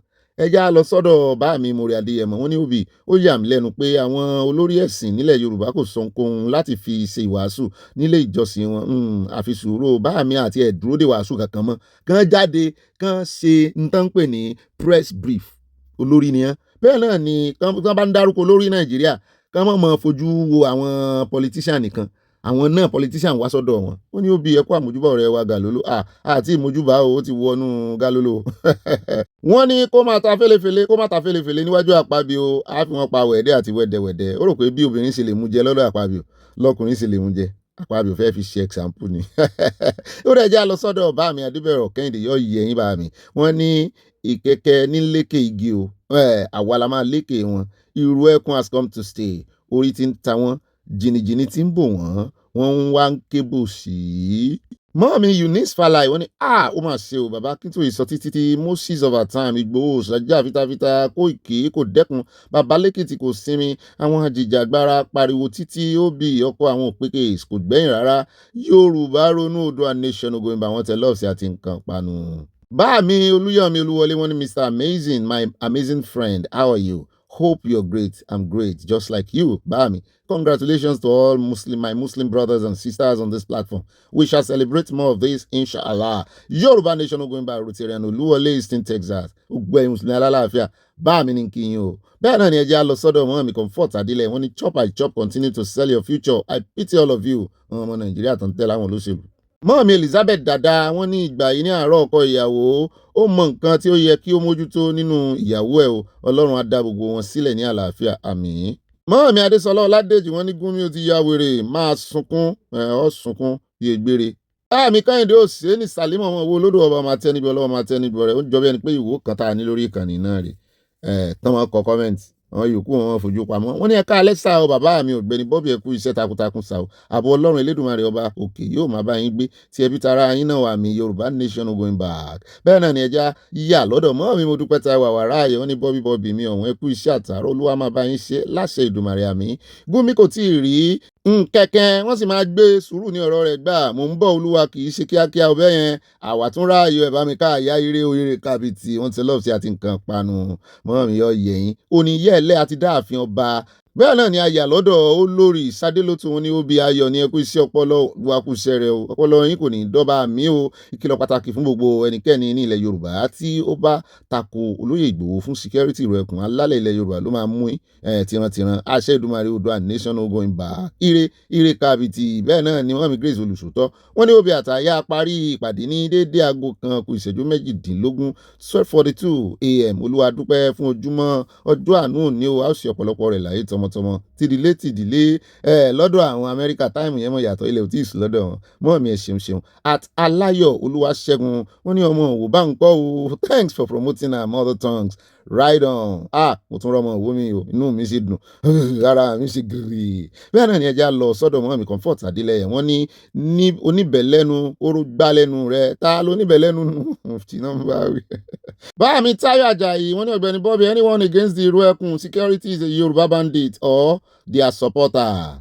Mọ́mí Títílayọ̀ Ìbánjí ìyálé gbogbogbò wọ́n ní oníbọ̀ní mi gbogbo wa nínú ilé aláyọ̀ yìí yóò ṣe púpọ̀ ọdún láyé wọ́n ní ohun orin tí ẹ fi fẹ́ àwa ìyálé going to 80 lẹ́tún fi ń fẹ́ oyin kan sọ́lá ni ṣé nítorí mò ń wò yín lórí ẹlẹ́ àwọn òtí ẹ̀ tí ìmọ̀ tí Mọ́mí àbí Akínṣe mọ́yìn kejì yín ó ṣe àbí tán sọ̀jàre n ò tí ìmọ̀ tán ṣe fún mi bẹ́ẹ̀ náà ni Atadésọlá Ọládèjì mọ̀mọ́ wọ́n ní ẹ bọ́ra ọ̀dájú ọmọ Ìgbò wọ́n ní ṣe bí ayé Ọbásanjọ́ ni wọ́n pa Bọ́lá Ìgè at Kúnmi Marvelous wọ́n ní print special note funds for kidnappers and work with banks and CBN for tracking special notes tó máa fún wọn tó bá ti fẹ́ san ransom fún wọn kàn ti ṣe special note kan mọ́mọ́ òun náà máa lọ máa fi san ransom fún wọn láti track wọn wọn gbọ́n débẹ̀ ń bí ọ̀rọ̀ ńlá bẹ́ẹ̀ náà ni Àtolúyẹmísí Abẹ́gúndé wọ́n ní ẹ̀ka alẹ́ òbí those against Sunday Igboho security outfit must be terrorists they gain something from insecurity that they don't want to end soon wọ́n tẹ̀ love sí a òótọ́ lẹ sọ. àǹfùrásì hàn Mọ́mí Olúfúnkẹ́ Bájímọ́lú news wọ́n ní Bobby àrólé bàbá 1010 ti forí ara rẹ̀ fọ́lé àpà Mọ́mí kí ló ṣe wọ́n fún back to back nítorí ó fi àwòrán Ìgbòho sínú ìjà ẹkùn rẹ̀ ṣé kì í ṣe ìjà ẹkùn náà ní irú ẹkùn ni wọ́n ti confuse èmi náà nù láti confuse people wípé Ìgbòho mọ̀ nípa ìjà ẹkùn ó sì ti bẹ̀rẹ̀ sí bẹ̀bẹ̀ fún owó láti ra bọ́ọ̀sì kí ẹni tí ó bá fẹ́ join wá ra fọ́ọ̀mù mi ò ní sọ nǹkan kan mọ́ mi ò ẹ má bínú wọn ò ní sọ nǹkan kan lé. àti ní baby girl wọ́n ní Nàìjíríà ìlú àwọn ọ̀dájú ènìyàn òpònú ní mufti wo yìí o ọmọ àlegídí ni mo jíṣẹ́ yín mọ́ mi o. Mọ́mí Dorcas Jálò wọ́n ní ìbà ọlọ́run ìyanu ọlọ́run ayọ̀ ọlọ́run gbogbo ayé àti ọ̀run kábíyèsí ìbà yín o Jésù Kristi àjúbà kí bá ṣe o. Àtọmọ́tayọ̀ Akínúsì wọ́n ní ó bí Gúnmi tí ẹ̀ bá you go explain tired. Àtayọ̀mí Débùnmi wọ́n ní ṣé ilẹ̀ Yorùbá kò ní ogun ní kí àwọn ajínigbé yìí sún lọ kí wọ́n lè rescue àwọn tí wọ́n jí gbé yìí ìbànújẹ́ ní ilé yìí fún gbogbo ilẹ̀ Yorùbá. Mọ́mí ta ń fẹ́ sóògùn ta ló kù ń díẹ̀ òpùrọ̀ ló pọ̀ jù gbogbo àwa tó yẹ káwa ń díẹ̀ ta jogún bá a ti sá Kristẹni ìgbà lọ́wọ́ wa Mùsùlùmí ìgbà lọ́wọ́ ẹlòmíì ẹ wá ń béèrè lọ́wọ́ àwọn ẹ báyìí náà sì fẹ́ gba àwọn tó kù ń bẹ̀ káwa kìrìsìtẹ́nì àfẹ́ gba àwọn tó kù ń bẹ̀ sínú Kristi yẹn ní àwọn mùsùlùmí náà fẹ́ gba àwọn tó kù ń bẹ̀ àwọn kílẹ̀tẹ̀ wá ń béèrè àwọn ológun ẹ báyìí lẹ́ni kò sólùkọ ẹbọ ò dáa àwọn ẹlẹ́bọ náà ní pọ́ìntì o. bẹ́ẹ̀ náà ni mọ́mi Stella Ogunbaju wọ́n ní no Sharia law in Yorùbá land àwa ò fẹ́ mọ́mi capital letter mo bá ń yí sí capital letter kó lè dùn dáadáa. Adémọ́lá Samuel aláyọ̀ wa wọ́n ní sábọ́bì ẹ̀kú déédéé wòye ẹ jọ̀wọ́ ẹ bá wa sọ fún gbogbo àwọn alágbára gbogbo ilẹ̀ Yorùbá agbára Ṣàngó agbára Oyin àwọn tó bá mọ̀ bí wọ́n ṣe ń ṣe ètùtù bí wọ́n ṣe máa yan gbogbo ilẹ̀ kí wọ́n tètè máa ṣe báyìí báà mi kí ló tẹ̀yìn náà mọ̀lẹ̀ wọn tẹ́ ẹ̀ mọ̀lẹ̀ yan èmi náà mọ̀ yan o gbogbo aláti sákò ń di ìṣẹ̀ṣe wọ́n ní ẹ̀yin gbogbo àfà ẹ̀yin gbogbo àgbààgbà kìrìsìtẹ́nì ẹ̀yin oníṣẹ̀ṣe ojú ti gbogbo yín o tí ẹ ò bá lè lo gbogbo agbára tí Ọlọ́run fún yín from Providence Rhode Island USA ayọ̀ ní wọ́n tẹ lọ́ọ̀sì àti nǹkan panu bá mi bú ẹ̀rìn gbogbo alájọ lọ́wọ́ ń bẹ̀ tí wọ́n sọ fún pẹ̀sì tán sọ́dà máa lọ́wọ́ nù. Àtọ́lápẹ́jú oppose mọ́ mi ní CSI is used to their negative talks ìró ẹkùn has come to stay wọ́n fẹ́ la Yorùbá nation la fẹ́. Ọmọ mi tó iná rè wọ́n ní mufti yín yìí ọmọ gọ́tà gbáà ní o mufti ẹ̀hán o mo mọ àwọn tèmi mọ̀ mi dátì ẹ̀ mọ̀ dáadáa láti ẹ mọ̀ dáadáa mi ò mọ mufti rí o bẹ́ẹ̀ náà ni ẹja dọ́dọ̀ àti owó ní Ògúndípẹ̀ wọ́n ní wèrè Gumi wọ́n bu ẹ̀rìn wọ́n fi Gumi pa wẹ̀ẹ́dẹ́. Mọ́mí Ọlápẹ́jú Okoso ní Ọ̀gbẹ́ni Bobby ẹ̀kú ilé I travel to Nigeria for my daughter wedding mo jẹ́rìí èmi náà ti ẹ̀ mọ̀ pé àwọn tí a gbúrò nínú comment section tá a mọ̀ wọ́n dáadáa nínú kó jẹ́ pé wọ́n travel lọ Nàìjíríà ni tàbí kó jẹ́ pé iṣẹ́ kún wọn lọ́wọ́ mọ́mí àwa àbáyín kó ìbejì láìpẹ́ bẹ́ẹ̀ náà ni mọ́mí Grace Adégbóyèga mo ti fẹ́ ní Grace olùsòtọ́ wọ́n ní Ọ̀gbẹ́ni Bobby ẹ̀kú iṣẹ́ o wọ́n ní Sowore ti wà radical láti Unilag wá ọmọ líle ni òótọ́ ló sọ ó ti wà nú ẹ̀jẹ̀ rẹ̀ ṣùgbọ́n ọpọlọ rẹ̀ ò pé kò lọ́pọlọ pípé. báwo mi tó iná rí wọ́n ní imagine these loads of diesel that could have saved thousands of lives ní UCH àwọn aláìsàn being stolen by pathologists. aláwọn èèyàn dájú Nàìjíríà bẹ́ẹ̀ náà ni mọ́mí Victoria Badijo wọ́n ní happy Eid Mubarak to all our Muslim brothers and sisters on this platform. ẹ̀mí wá sí ọ̀pọ̀ ọdún láyé àmì kún fàyà kún kí gọ́vnà Mákindé jọ̀wọ́ bá wa gba àwọn ọmọ ilé ìwé tí báńdíìtì kó lọ padà sílẹ̀ o nítorí òní ni Children's Day not Forest Day Odua national going back ire àná ni Children's Day my God. Báàmí Rábí Ọlọ́pàdé wọ́n ní Accord Party people what are your efforts in retrieving all the kidnapped people in your state while a lot of underage were kept under the custody of the bandits. Opposition làwọn wà fún àti lọ́lọ́ Ọmọlólú wọ́n ní Ọ̀gbẹ́ni Bobby ẹ̀kú iṣẹ́ takuntakun Ọlọ́run lẹ́ǹkí lára wa o ọdún tó kọjá ní Saudi ti dá Gumi padà nígbà tí ó gúnlẹ̀ láti lọ fún àjèmí náà róbẹ̀ ṣùgbọ́n wọ́n ní ọdún yìí náà ó tún gbìyànjú lọ́dún yìí o bẹ́ẹ̀ ni wọ́n ló tún gbìyànjú ọdún yìí eléyìí tó sọ yóò ṣẹlẹ̀ sí ni àní kí Tinubu tètè arrest Gumi kí ló ń dá wọn dúró kò yé àwa náà o at Oye ní Ancestral TV wọ́n ní Ọ̀gbẹ́ni Bobby ẹ̀kú iṣẹ́ Ọlọ́run ẹ̀yin náà kí o wọ́n ní kí ló fẹ́ ṣẹlẹ̀ sí IYP dry tí a bá gba Yorùbá nation mi ò tiẹ̀ mọ̀ tó ń ṣẹlẹ̀ sí wọn lọ́wọ́lọ́wọ́ dépò pé wọ́n mọ̀ bá a bá gbòmìnira Yorùbá nation is a must John Oyeni from Houston Texas báà mi tẹ̀lé ọ̀sẹ̀ àti nǹkan pa. àti Comfort Adélẹ́yìn wọ́n ní rárá o ṣe bí ààrẹ ti sọ pé irọ́ ni wọ́n ń pa mọ́ pé kò wú òkú ọba kankan ìwónú àwọn ààrẹ o Ààrẹ Ọ̀nà Kakanfò ta ni ká wá gbára lé nílẹ̀ yìí báyìí Yorùbá nation no going back. owó tí Mákindé gbà l'Ábùjá sì wà lọ́wọ́ ẹ̀ náà tó gbà fún àwọn tìbódìjà. Mami Stella Odele mo dọ́dọ̀ wọn ní Ọ̀gbẹ́ni Bobby yes it's very very sickening ṣé tó bá jẹ́ Amẹ́ríkà ni ṣé wọ́n ti ní gba àwọn ọmọ ìsílẹ̀ ẹ̀yìn abiyamọ ayé níbo lẹ wà. ọmọ kòkó ń sùn nínú igbó láìsọ ọmọ ẹranko ẹ̀dẹ̀ ń wòran. at Abe Ayélọjà bá mi ní Bobby I thank God for that young musician ìyẹn Sparrow don't even know him thanks my guy for real talk you preach it God bless you. wọ́n tẹ̀lé ọ̀sẹ̀ àti nǹkan panu bàbá ayé ni market from Baltimore Maryland bá mi kára ó lè o. at Olúkáyọ̀dé goodness wọ́n ní no space for Sharia no space for blasphemy no space for agbésùnmọ̀mí Yorùbá land peace àlàáfíà nìkan la fẹ́.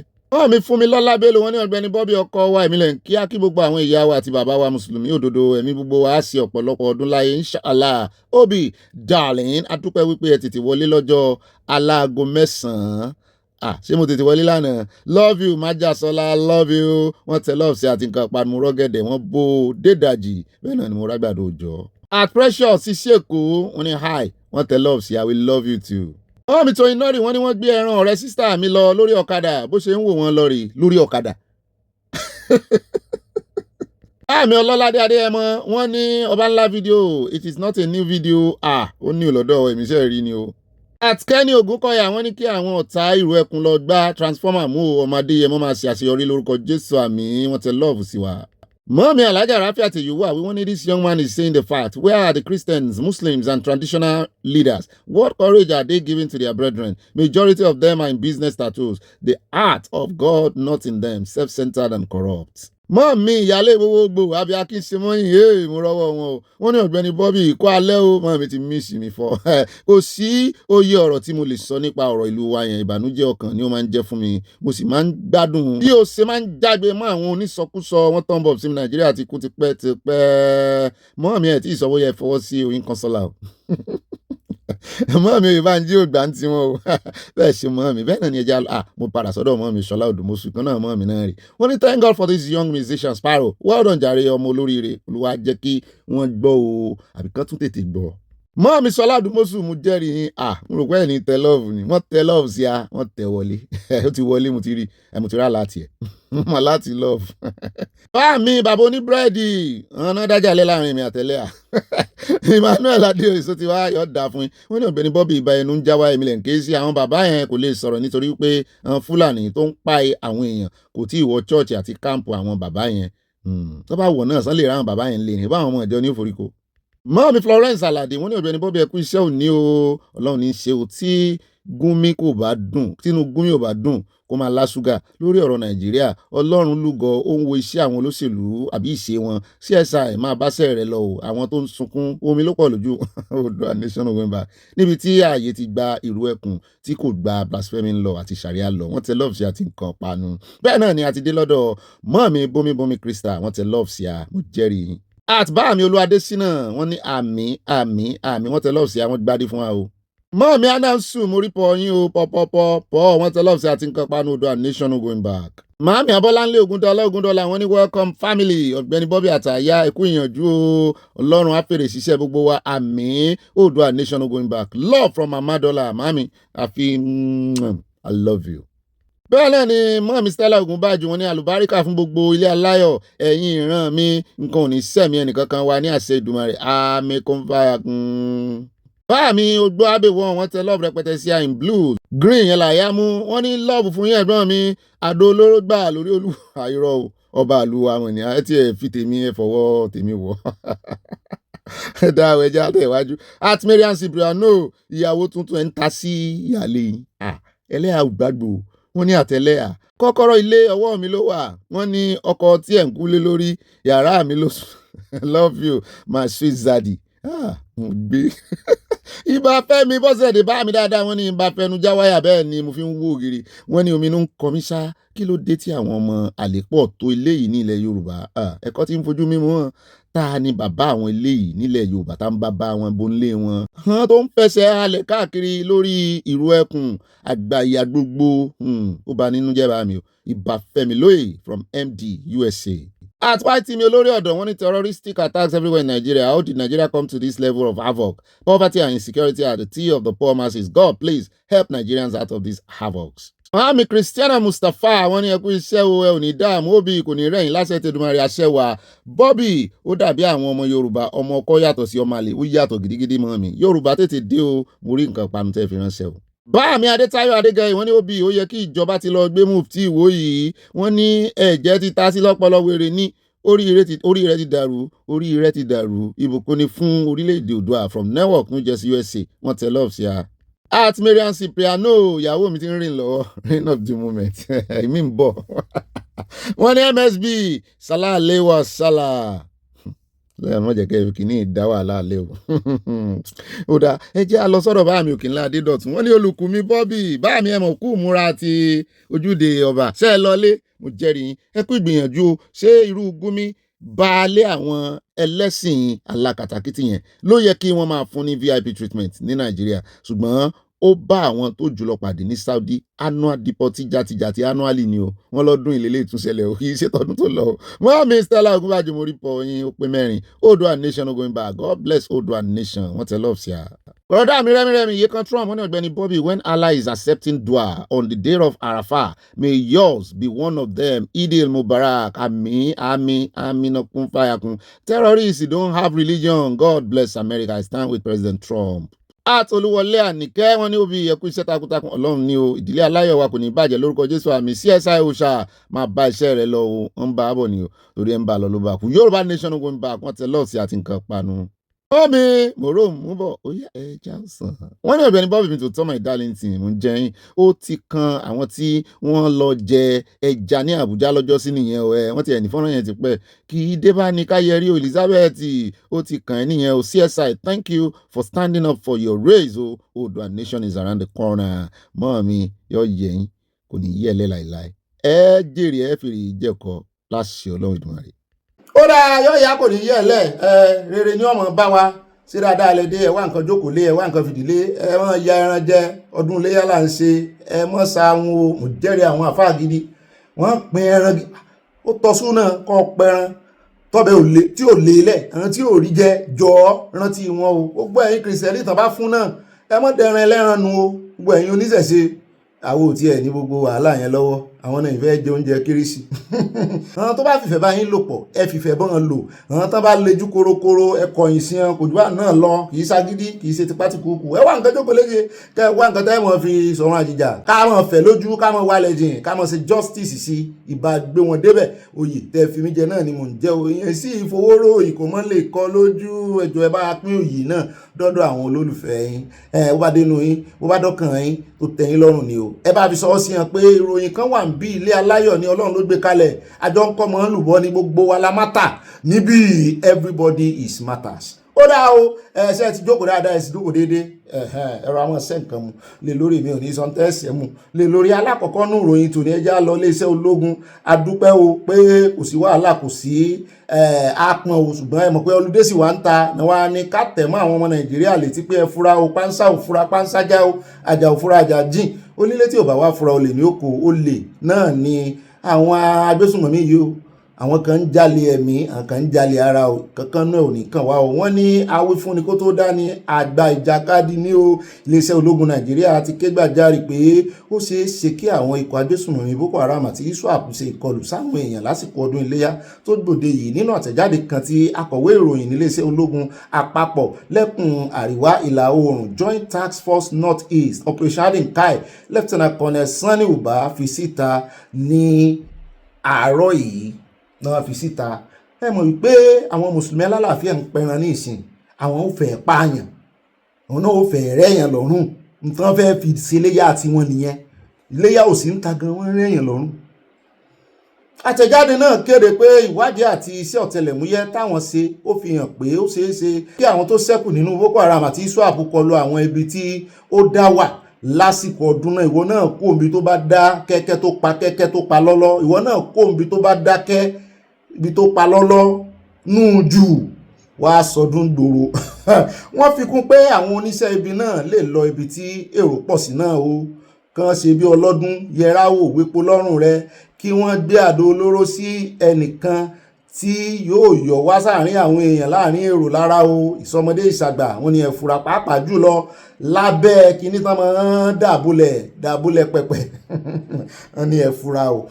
ó bá sọ pé gbogbo èyí ni àwọn ti mọ̀ wípé ó lè ṣẹlẹ̀ o àwọn sì ti gbé ìgbésẹ̀ láti dènà rẹ̀ àwọn ń ṣiṣẹ́ àwọn ṣùgbọ́n ẹ̀yin náà wọ́n ní kẹ́ ẹ wà lójúfò àwọn láyé àwọn ò dẹ́rùbà yẹn mọ́ wà nípayà ṣùgbọ́n ẹ wà lójúfò ẹ bá ti kófìrí ẹ ní strange movement ẹ tètè sọ ẹrìn kó ń bẹ̀ ẹ pariwo. wọ́n ní àtẹ̀jáde ológun náà sọ pé wọ́n ti kó àwọn ológun síbi tó yẹ kán wà ṣùgbọ́n wọ́n ní kẹ̀sì fura náà pàápàá àwọn ibi tí ewu ti fara hàn jù àwọn ò ní dákọ̀bẹ̀ fún ikẹ́rù mọ́ bàbá yìí.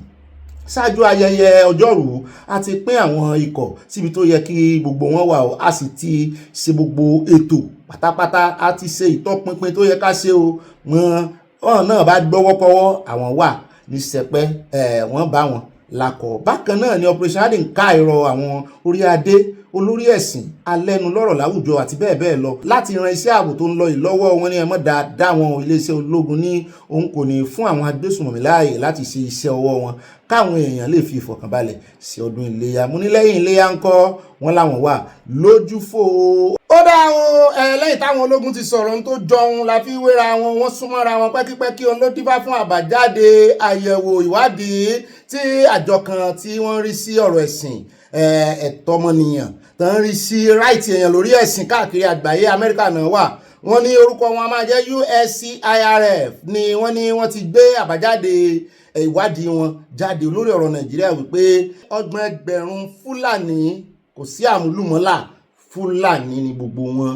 Wọ́n ní àwọn náà ń gbébọn káàkiri ilẹ̀ Nàìjíríà báyìí.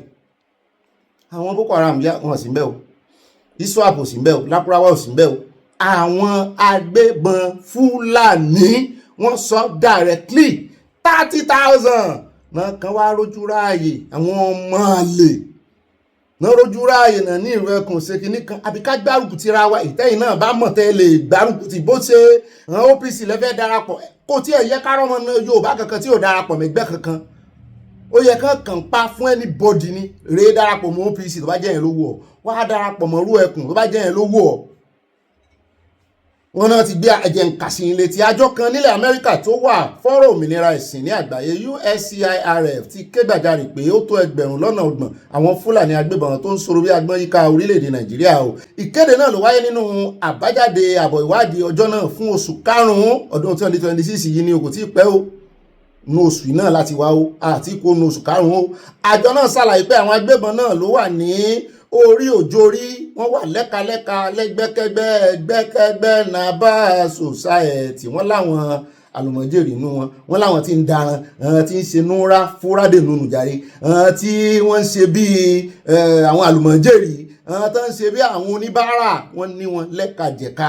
Wọ́n ní àbọ̀ ìwádìí àjọ tó wà fún òmìnira ẹ̀sìn lágbàáyé náà fi kún pé àwọn agbésùmọ̀mí yìí ló ti burú jùlọ tí wọ́n sì ń tẹ òfin ẹ̀sìn mọ́lẹ̀ Nàìjíríà o. Wọ́n ní nínú àbọ̀ náà ni wọ́n ti ṣàlàyé báwọn agbébọn tó jẹ́ ẹ̀yà Fúlàní nìkan náà ti ń tẹnpẹlẹ mọ́ ìkọlù ní àwọn agbègbè ní Nàìjíríà lẹ́kùn gúúsù àti àríwá láàrin gbogbo Nàìjíríà tí wọ́n sì ń gbẹ̀mí ẹgbẹ̀lẹ́gbẹ̀ èèyàn. Bákan náà ni ìwádìí náà fi hàn pé ọ̀pọ̀ àwọn èèyàn làwọn agbébọn náà ti kọlù tí wọ́n sì ti di aláìnílé lórí.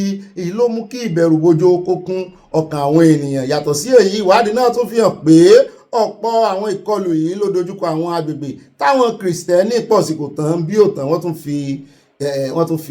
tún fi ìpìnlẹ̀ pé genocide wà ní Nàìjíríà, Christian genocide, wọ́n ti fi lélẹ̀. Wọ́n wá ní kì í ṣe agbègbè táwọn Kìrìsìtẹ́nì pọ̀ sí nìkan, wọ́n náà mùsùlùmí kan náà, mo ní mùsùlùmí alálàáfíà ni. Lásìkò àwọn ìkọlù yìí, ìwádìí náà ní àwọn agbébọn ọ̀hún yabo àwọn èèyàn agbègbè tí wọ́n bá kọlù pẹ̀lú ohun ìjà olóró, kó wọn ní ẹrú lẹ́rù, pa ọ̀pọ̀ wọn tàbí jí ọ̀pọ̀lọpọ̀ gbé. Wọ́n sì wà lẹ́nu Ìbàdàn. Ẹ̀rí lẹ́tà bó ṣe gùn, issue update. Wọ́n máa ń fi ìdá wọn sókè báyìí kan tó bẹ̀rẹ̀. Wọ́n ní wọ́n ti rí wọn dáadáa tán pé ìjà jihadism náà ń jà, tí wọn yóò sì kọlù agbègbè ìgbèríko ní alẹ́.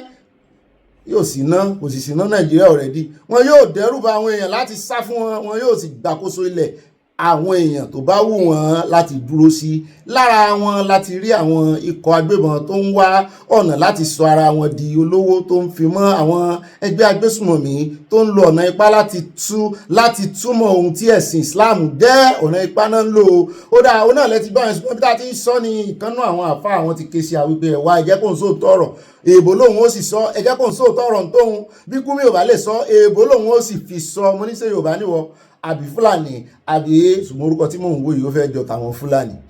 Mọ́lá ẹ̀yin náà mọ̀ ń bá wí wájẹ́ Fúlàní ni ó ní òun fẹ́ kàn lábẹ́ fún àwọn Boko Haram tó bá ń wò ó káàkiri gbogbo àgbáyé, pàápàá jùlọ Nàìjíríà chapter wípé sí lára àwọn ohun olóyè ayín ẹsẹ̀ ń dìbọ́ǹkì ẹ̀.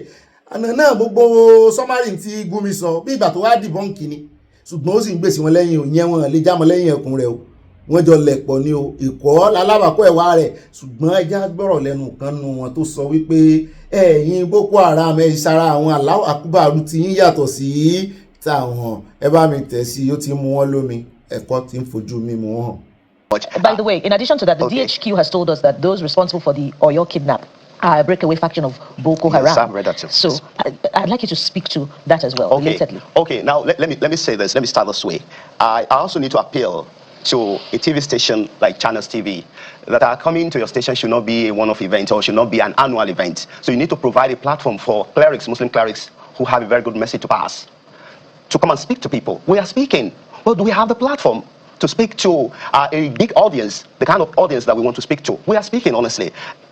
For people to think, and then you are not alone in your thoughts, by saying that Muslim parents are not speaking up, they're not condemning them. Even the Sultan of Sokoto has condemned them several times. Many Muslim leaders have condemned those people. People have come out to say, these people are not Muslims. These people are not Muslims. And I'm going to say it right here too, that they are not representing Islam. They are, okay, the people saying they are representing Islam, today they have metamorphosed into bandits.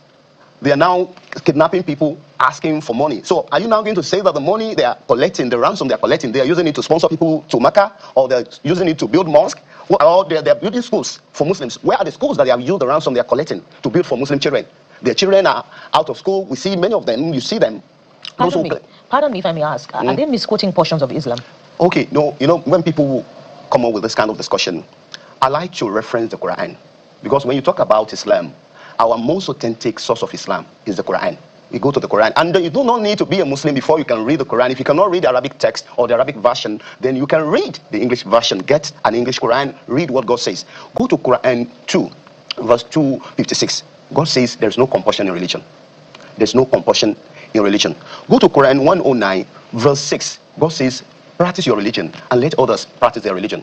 Go to Quran 10, verse 99. God says, if God had willed, He will have made all people, the entire mankind, believers. Do you then want to compel people to become Muslims, to become believers? If you go to Quran 60, verses 8 and 9, God says He does not prevent us from relating kindly with non-Muslims.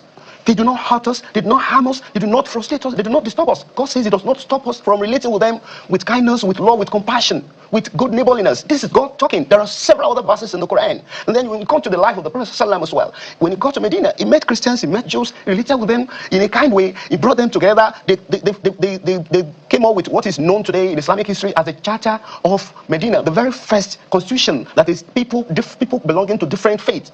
You see, my master's degree program, my thesis topic was around insurgency, and I did my findings. And then what I found out is that when people are hungry, they can claim anything. When you fail to educate your children, then they turn out to become street urchins. Anybody giving them, somebody who has never seen 5,000 in his life, and you tell that person, okay, this is 20,000 naira. The moment, just go and drop that in there. The moment you drop it and you come back, I'm going to give you 20,000. Somebody who has never seen 5,000 naira in his life will want to do it. And the question we should ask ourselves, why is it that it's only over there that we have this challenge? Why do we not have it down here? It's because people are educated, people are exposed, and people understand the actual text of the Quran and the actual text of the Sunnah of Prophet Muhammad, what the Prophet did, how he lived his life. So there's nothing in Islam that says kill people, hijack the government. There's nothing like that. As a matter of fact, what the Quran tells us, what Islam tells us is that we should obey our leaders, we should respect them, we should pray for God to guide them. On a final note, just to reiterate and tie this together, I want you to make it punchy enough for those who may still think, okay, I still suspect that there's some link here and there. I want you to look at them and officially tell them that, see, whether it's Boko Haram, whether it's Lakrawa, Jas, whatever it is, we denounce them. They do not belong to us. So whenever you see them acting, don't think it is related to us. I want us to have that punchy soundbite so we can actually play it and show people that this is what was said. Ladies and gentlemen, whether you call yourself Boko Haram, Lakrawa, or what else you call them? Whatever name you call yourselves, Islam is a religion of peace. As a matter of fact, the name itself comes from the word salam, which means peace. As Muslims, we're expected to be at peace with our neighbors. So Boko Haram, Lakrawa members, ISIS members are not representing Islam. You should understand that. You are not representing Islam. You are into business. And our appeal is that you should stop soiling the name of our religion, because it is embarrassing to us too. The moment in certain climes, certain communities, the moment people see me dressed in this way, they believe that they have seen a Boko Haram member. My name is Abdulgani Orochi, and the moment they see Abdulgani, this one is a Boko Haram. Honestly, it's causing us a lot of embarrassment. I've been to a lot of places where I was embarrassed because I was a Muslim. Honestly. So you are not representing Islam. And everybody should know, Boko Haram people are not representing Islam. ISIS people are not representing Islam. All those people who are causing pandemonium and chaos, either in Nigeria or anywhere else, in the name of Islam, in the name of God, they are not representing Islam. And then how do we know they are not representing Islam? We have Muslims around us. They are peaceful people. They are lovely people. So this is what I have to tell them. Imam. Àti ti pátìkúkù àti fùrọ̀dán wọ́n sá ti sọ ń tá a fẹ́ kí gbogbo wọn máa sọ rèé, ṣùgbọ́n ẹ̀ lè gbọ́rú ẹ̀ lẹ́nu Gumi. Àwa máa retí o láwọn ìmáàmù àwọn ṣèyíkì akéwùgbàgùdù mọ́ sọ dáadáa o. Àwa máa retí àwọn tí ó tún tẹ̀lé ọ̀rọ̀ yìí, mo ti ẹ̀gbọ́n wọn ní Yorùbá náà. Àjọ NAFSAT ó dá o ẹ ṣeun o àwa àmọ́ rẹ sí o wọ́n mọ̀ ga mi sí máìkì báyìí tán wọ́n mọ̀ sọ̀kan àwọn Boko Haram lójú wípé ìsara àwọn ìkànnì tá à ń sọ náà rẹ̀ káná ti gbèsè alẹ́yìn gbà tí Christian genocide ni àti bá a ṣe ń bá wọn fẹnu sí pé wọ́n fẹ́ ba aláwọ̀ akúbàrú yín jẹ́ ẹ̀rí wọ́n ní ojú ń ti àwọn náà wọ́n ní ó ń kan àwọn lára kò wá tán táwa láńtàláwá ń gbèjà tán kan láà fẹ́ ba ẹ̀sìn àwọn jẹ́ òun rèé o ó ti délẹ̀ báyìí.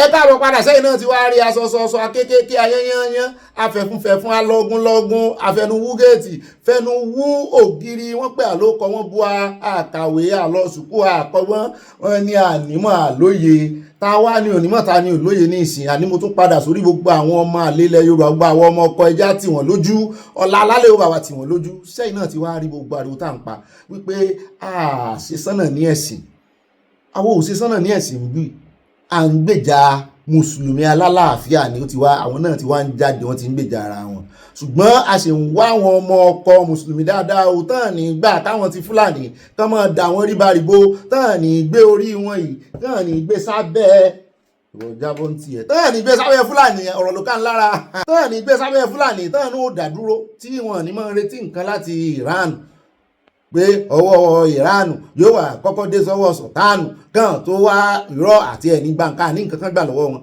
bẹ́ẹ̀ bá gba nǹkan Saudi sì wà libra UAE sì wà libra wọ́n fojú Ọ̀gbẹ́ni yẹn gbolẹ̀ wọ́n fojú Gumi gbolẹ̀ ìyàwó òfẹ́ ń bì àfẹ́ rí mi rẹ̀ látàn padà sílùú rẹ̀ ó tọ́ sí ẹni tó wá ń ṣe hajj ó tọ́ sí ẹni tí ó wá ń lẹ̀pọ̀ má ṣe tààní torí káwọn èèyàn mọ́ sí ọ̀hún kọ́ mọ́ rò pé ìwọ gangan la ṣètàání kémi gan ríru rẹ̀ kí n rókò kí n fẹ́ rè ṣe ájì ẹ rò pé wọ́n mọ̀ lẹ̀kọ̀ mọ́ àṣetàání tí ń rí òun ni wọ́n fi ṣe representative àṣetàání tí ẹ burú jẹjẹ.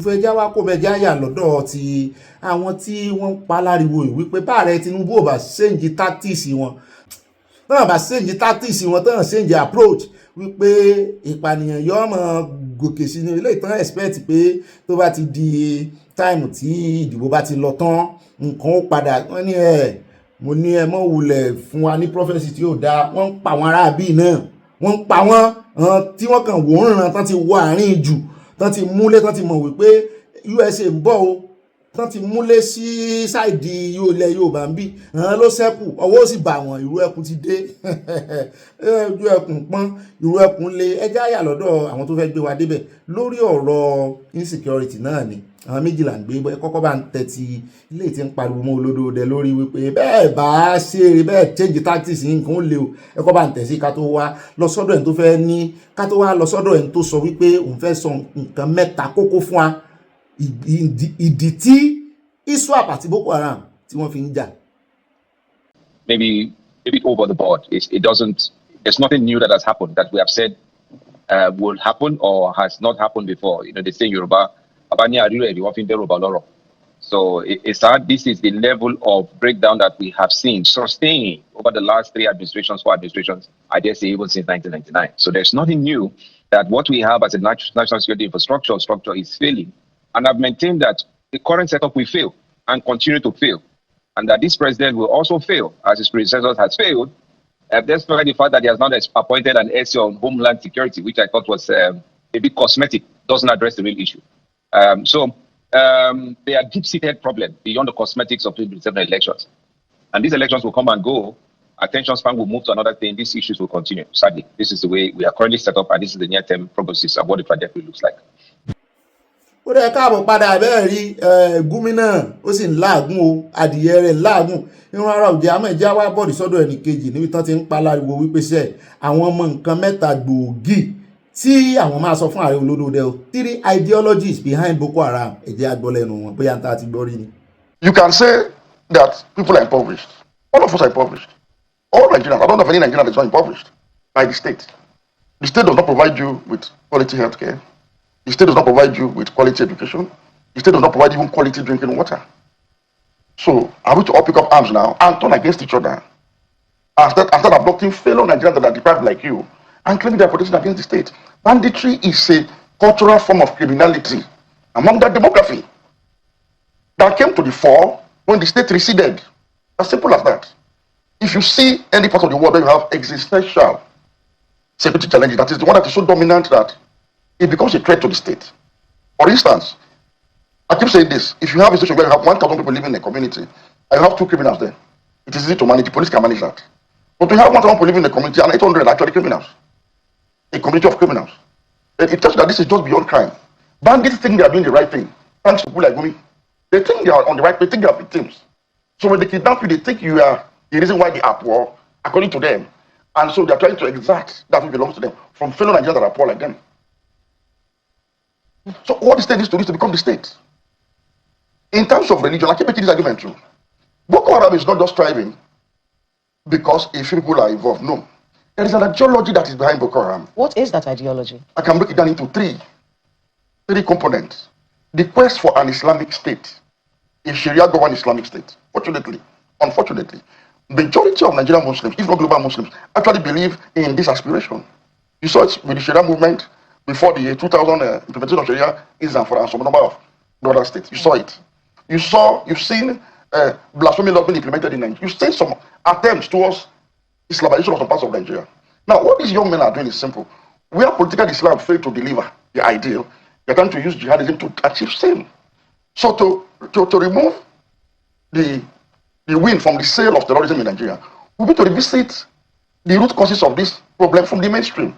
You can't have a country where you have Sharia governed state, against the constitution, where you have Hizbah enforcing so-called Sharia laws in a plural, secular, democratic country, and the failure to have Boko Haram as a fallout. Because some people will be satisfied because Hizbah seems to be only concerned about the poor, while the rich and the elite are exempted from the rules. So somebody will feel this is not really Islamic in the sense you are trying to preach. So they're trying to put to practice what are you preaching in the mainstream. Now, if you look at the second leg of it, it has to do with the relationship between Muslims and non-Muslims. I have had reasons to say, look, the redesignation of Christians and Jews from fellow believers and people of the book, who are essentially people of the same faith as us, to non-believers, is part of the reason why it is easy for Boko Haram members to target non-Muslims, for jihadists to target non-Muslims. Because to them, it is justifiable to achieve the higher goal of a Puritan Islamic state. Now, the third leg is the free doctrine. And you wonder why some jihadists kill fellow Muslims. In the consideration of these jihadists, such Muslims are not Muslims enough because they do not believe in their own doctrine. They do not believe in their own radical ideology. So if you do not believe, as I'm speaking to you now, most people judge me to not be a good Muslim. So I'm a legitimate target, for instance, for jihadists. Because I'm taking this and I'm taking now. Because I believe, for instance, that Nigeria is a secular state, and must remain secular, which protects all faith groups, the free parties of their religion. So I've said it several times that in Nigeria as a Muslim, I enjoy exceedingly the freedom to practice my Sharia faith under the 99 Constitution. Because you know why? Everything I believe as a Muslim, all the do's and don'ts for me as a Muslim, are allowed under the 1999 Constitution. What does not allow me to do is to impose my own value system on other Nigerians who are not of my faith, the same way others cannot impose theirs on me. That is the beauty of secularism. So I'm allowed to practice my religion. I do not take alcohol as a Muslim. The Constitution of Nigeria does not make it a citizenship obligation for me to take alcohol. I would have fought for that if that were to be the case. But to make the whole thing so beautiful for us as Muslims in Nigeria, the most contentious issue used to be jihad, which used to be hijab, in public schools and other places. The Supreme Court, the Supreme Secular Court of Nigeria, with Christians sitting in the panel, sat down and ruled that jihad should be allowed for all Muslim women at every level. Hijab. Under the 1999 Constitution. So what else do I want? Hijab. In fact, the state has gone a stretch further to provide some support system for me as a Muslim. Pilgrimage boards, public holidays for Eid, things that in other countries maybe have not enjoyed. So our own secularism is not anti-religion.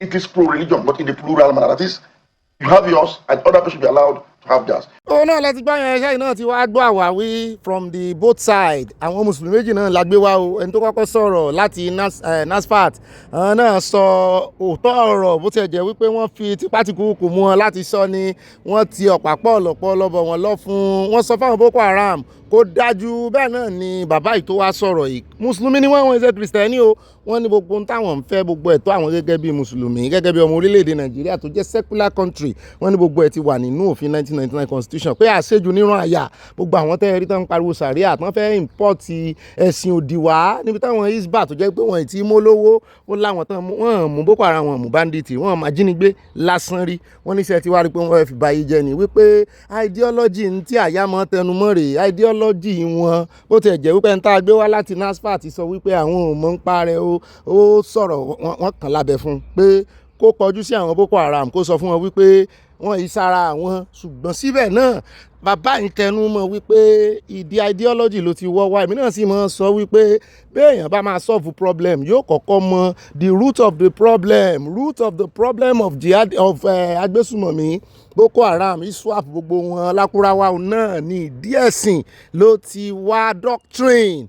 Àmọ́ sọ kó wá síbí ìjọba ṣe lè gbìyànjú tó kódà kan pé Amẹ́ríkà kí Trump gan wá sí Nàìjíríà tán bá ti gbà fún Trump wípé ìdí ẹ̀sìn ni kíní ti wọ́ wá wọ́n lè rójú tu ẹ̀ kí ló wá dífákílà ń gbìyànjú àti sọ gbogbo àwọn ẹlẹ́sìn mọ̀nàfíkì àwọn ṣèyíkà àwọn ìmáàmù wọn tó ń fẹnu já wáyà tó ń gbà wípé kán pààyàn tó ń nú wọn dùn díẹ̀díẹ̀ wọ́n á bọ́ta wọ́n á láwọn ọmọ Boko Haram rí ṣùgbọ́n nínú odò ìsàlẹ̀ ikùn wọn inú wọn ń dùn wípé àwọn rí ọmọ ogun tí ń gbèjà àwọn lórí jihadism lórí sharia wọ́n ní gbogbo wọn pátápátá kán kọ́kọ́ fòfin gbé wọn irú àwọn bíi ajá olúwo nkankan tó jẹ́ wípé ó ganu sí máìkì lánàá ó bẹ̀rẹ̀ sí pariwo wípé òun máa fìyà jẹ gbogbo àwọn tọ́nà bá gbà fún sàríà lọ́yọ̀ọ́ ó yẹ kán ti gbé iye ó yẹ kó sun ọ̀dọ̀ àwọn DSS mọ́jú ni ní tí bàbá ń gbìyànjú àti sọ nìyẹn pé bí ó bá ti rí bẹ́ẹ̀ bá ti ìgbèrú ìgbésẹ̀ bẹ́ẹ̀ tí ì lè làlùyọ lórí bẹ́ẹ̀ sì kógojá lórí àwọn agbésùmọ̀mí àti àwọn 30,000 Fulani agbébọn tó ń gbébọn kiri gbogbo kọ̀rọ̀ gbogbo wóró nínú orílẹ̀-èdè Nàìjíríà ẹ fẹ́ la àníkẹ́ padà sídìí ìṣòro yẹn gangan ẹ kọ́kọ́ mọ ìṣòro establish kí ni foundation ìṣòro kẹ́ ẹ tó mọ bẹ́ẹ̀ ṣe wù. ó dẹ̀ káàbọ̀ padà ẹjẹ́ àtẹ̀wájú àròjọ musolókun o ẹjẹ́ wá yà lọ́dọ̀ ẹgbẹ́ APC ọ̀dọ̀ chairman wọn láti bẹ̀rẹ̀ torí controversy kan ó bá registration wọn àwọn ọmọ ẹgbẹ́ wọn ní 12 million làwọn wọ́n ní kí gbogbo opposition kan para wọn pọ̀ kan kára wọn lókàn èjì ẹ̀ta ẹ̀rin àrùn ẹ̀fà ìjẹ́ ẹ̀jọ ẹ̀sán ẹ̀wà bíròǹbírò ìròǹbàtà pé wọ́n tó àwọn pé òye ń fi yí àwọn wípé àwọn làwọn ohun ìmọ̀ ní yín ò dífá o àìmọye ọmọ ẹgbẹ́ yín tí ò ní dìbò fún yín o àìmọye àwọn tí ìsọmọ ẹgbẹ́ yín tán máa dìbò fún yín o wọ́n ní APC membership from 15 million to 41 million and now 12 million bó ló ṣe jẹ́ àwọn èèyàn ń bá yín fetí sí ẹ̀yin lẹ́yìn àgbẹ̀tẹ̀ ti gbàgbé àwọn tán kó ọwọ́ wọn rùn ẹja kọ́kọ́ wò bí olórí ẹgbẹ́ wọn national chairman bó ṣe defend wọn ká tó wá lọ sọ́dọ̀ àwọn tí wọ́n tú àṣírí àbí ká kọ́ lọ sọ́dọ̀ àwọn tó tú àṣírí ìjẹjà kọ́ lọ sọ́dọ̀ àwọn tó tú àṣírí àwọn náà tú controversy síta. In his certificate of return in Abuja after the party returned him elected as the flag bearer of the party in the 2027 general election. The APC puts its current membership at over 12,600,000, out of which over 11 million were accredited for the presidential primary election. My duty as the returning officer for this primary election. Chairman of the APC Presidential Primary Election Committee and former Senate President Anyin Pius Anyin, while reading out the results at the Collation Center, said there were 0 or negligible votes in several states. Having satisfied the requirements of APC Constitution and guidelines and scored the highest number of votes, is hereby declared the winner of the primary election. But the announcement of these figures have since raised the alarm among opposition politicians and some Nigerians who claim that the APC's figures do not add up. Major opposition leader in the African Democratic Congress, Atiku Abubakar, expressed his doubts on the APC membership figures, describing the figures as highly inflated. But the controversy is not new. Ahead of the 2015 general election, the APC, as of February 10, 2014, had claimed it had registered more than 15 million members. Then governing People's Democratic Party rejected the figures with the PDP National Publicity Secretary, Uli Samitu, at a press conference saying, quote, "The APC is sadly and currently using every foul means at its disposal to build a particular membership figure running into tens of millions, which it intends to use as a justification to fault, dispute, reject, and subsequently take to violence when it loses the 2015 general elections." But APC National Publicity Secretary then, Lai Mohammed, rejected the allegations. He says, quote, "Clearly, the PDP is intimidated by the turnout for this our registration, and even we in the APC, we underestimated the popular acceptance of our party by the people of Nigeria. We set out to register 15 million, but as of today, we have been inundated with demands that we had to extend the registration by 2 more days." At the onset of the party, the APC was apparently aiming for 15 million members, but as the registration process commenced, and with it the rush, party officials aimed higher, pushing the projection to 25 million, a target many said the party hardly met. But curiously, in October 2018, the All Progressives Congress, during its presidential primary for Buhari's second term, announced then that President Muhammadu Buhari polled more than 14,800,000 votes across the 36 states and the Federal Capital Territory to emerge as its 2019 candidate. Then Governor Kayode Fayemi served as returning officer. Then in 2021, the party, through the Caretaker Extraordinary Convention Planning Committee, headed by Yobe State Governor Mai Mala Buni, announced a fresh membership registration, culminating in the announcement of 41 million registered members at its national convention in 2022. In essence, the party figure rose from 11 million to 41 million. The APC interim national chairman, Buni, claimed that the figure could even rise beyond 41 million as the registration was still ongoing. Other APC leaders claimed that a new target of 60 million registered members had been set for the party. Confronted by the growing reality that its membership figures do not tally with public statements, the APC would then go ahead to start a fresh membership revalidation that started in late 2025 and ended in April this year. At the end of that membership revalidation, APC National Secretary Senator Ajibola Bashiru announced that the party had registered about 12 million members that are all linked with a national identity number as required by law.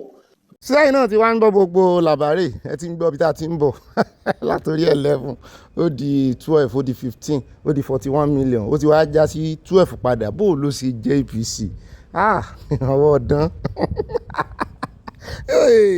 ẹ wọ multiple chance in Nigeria.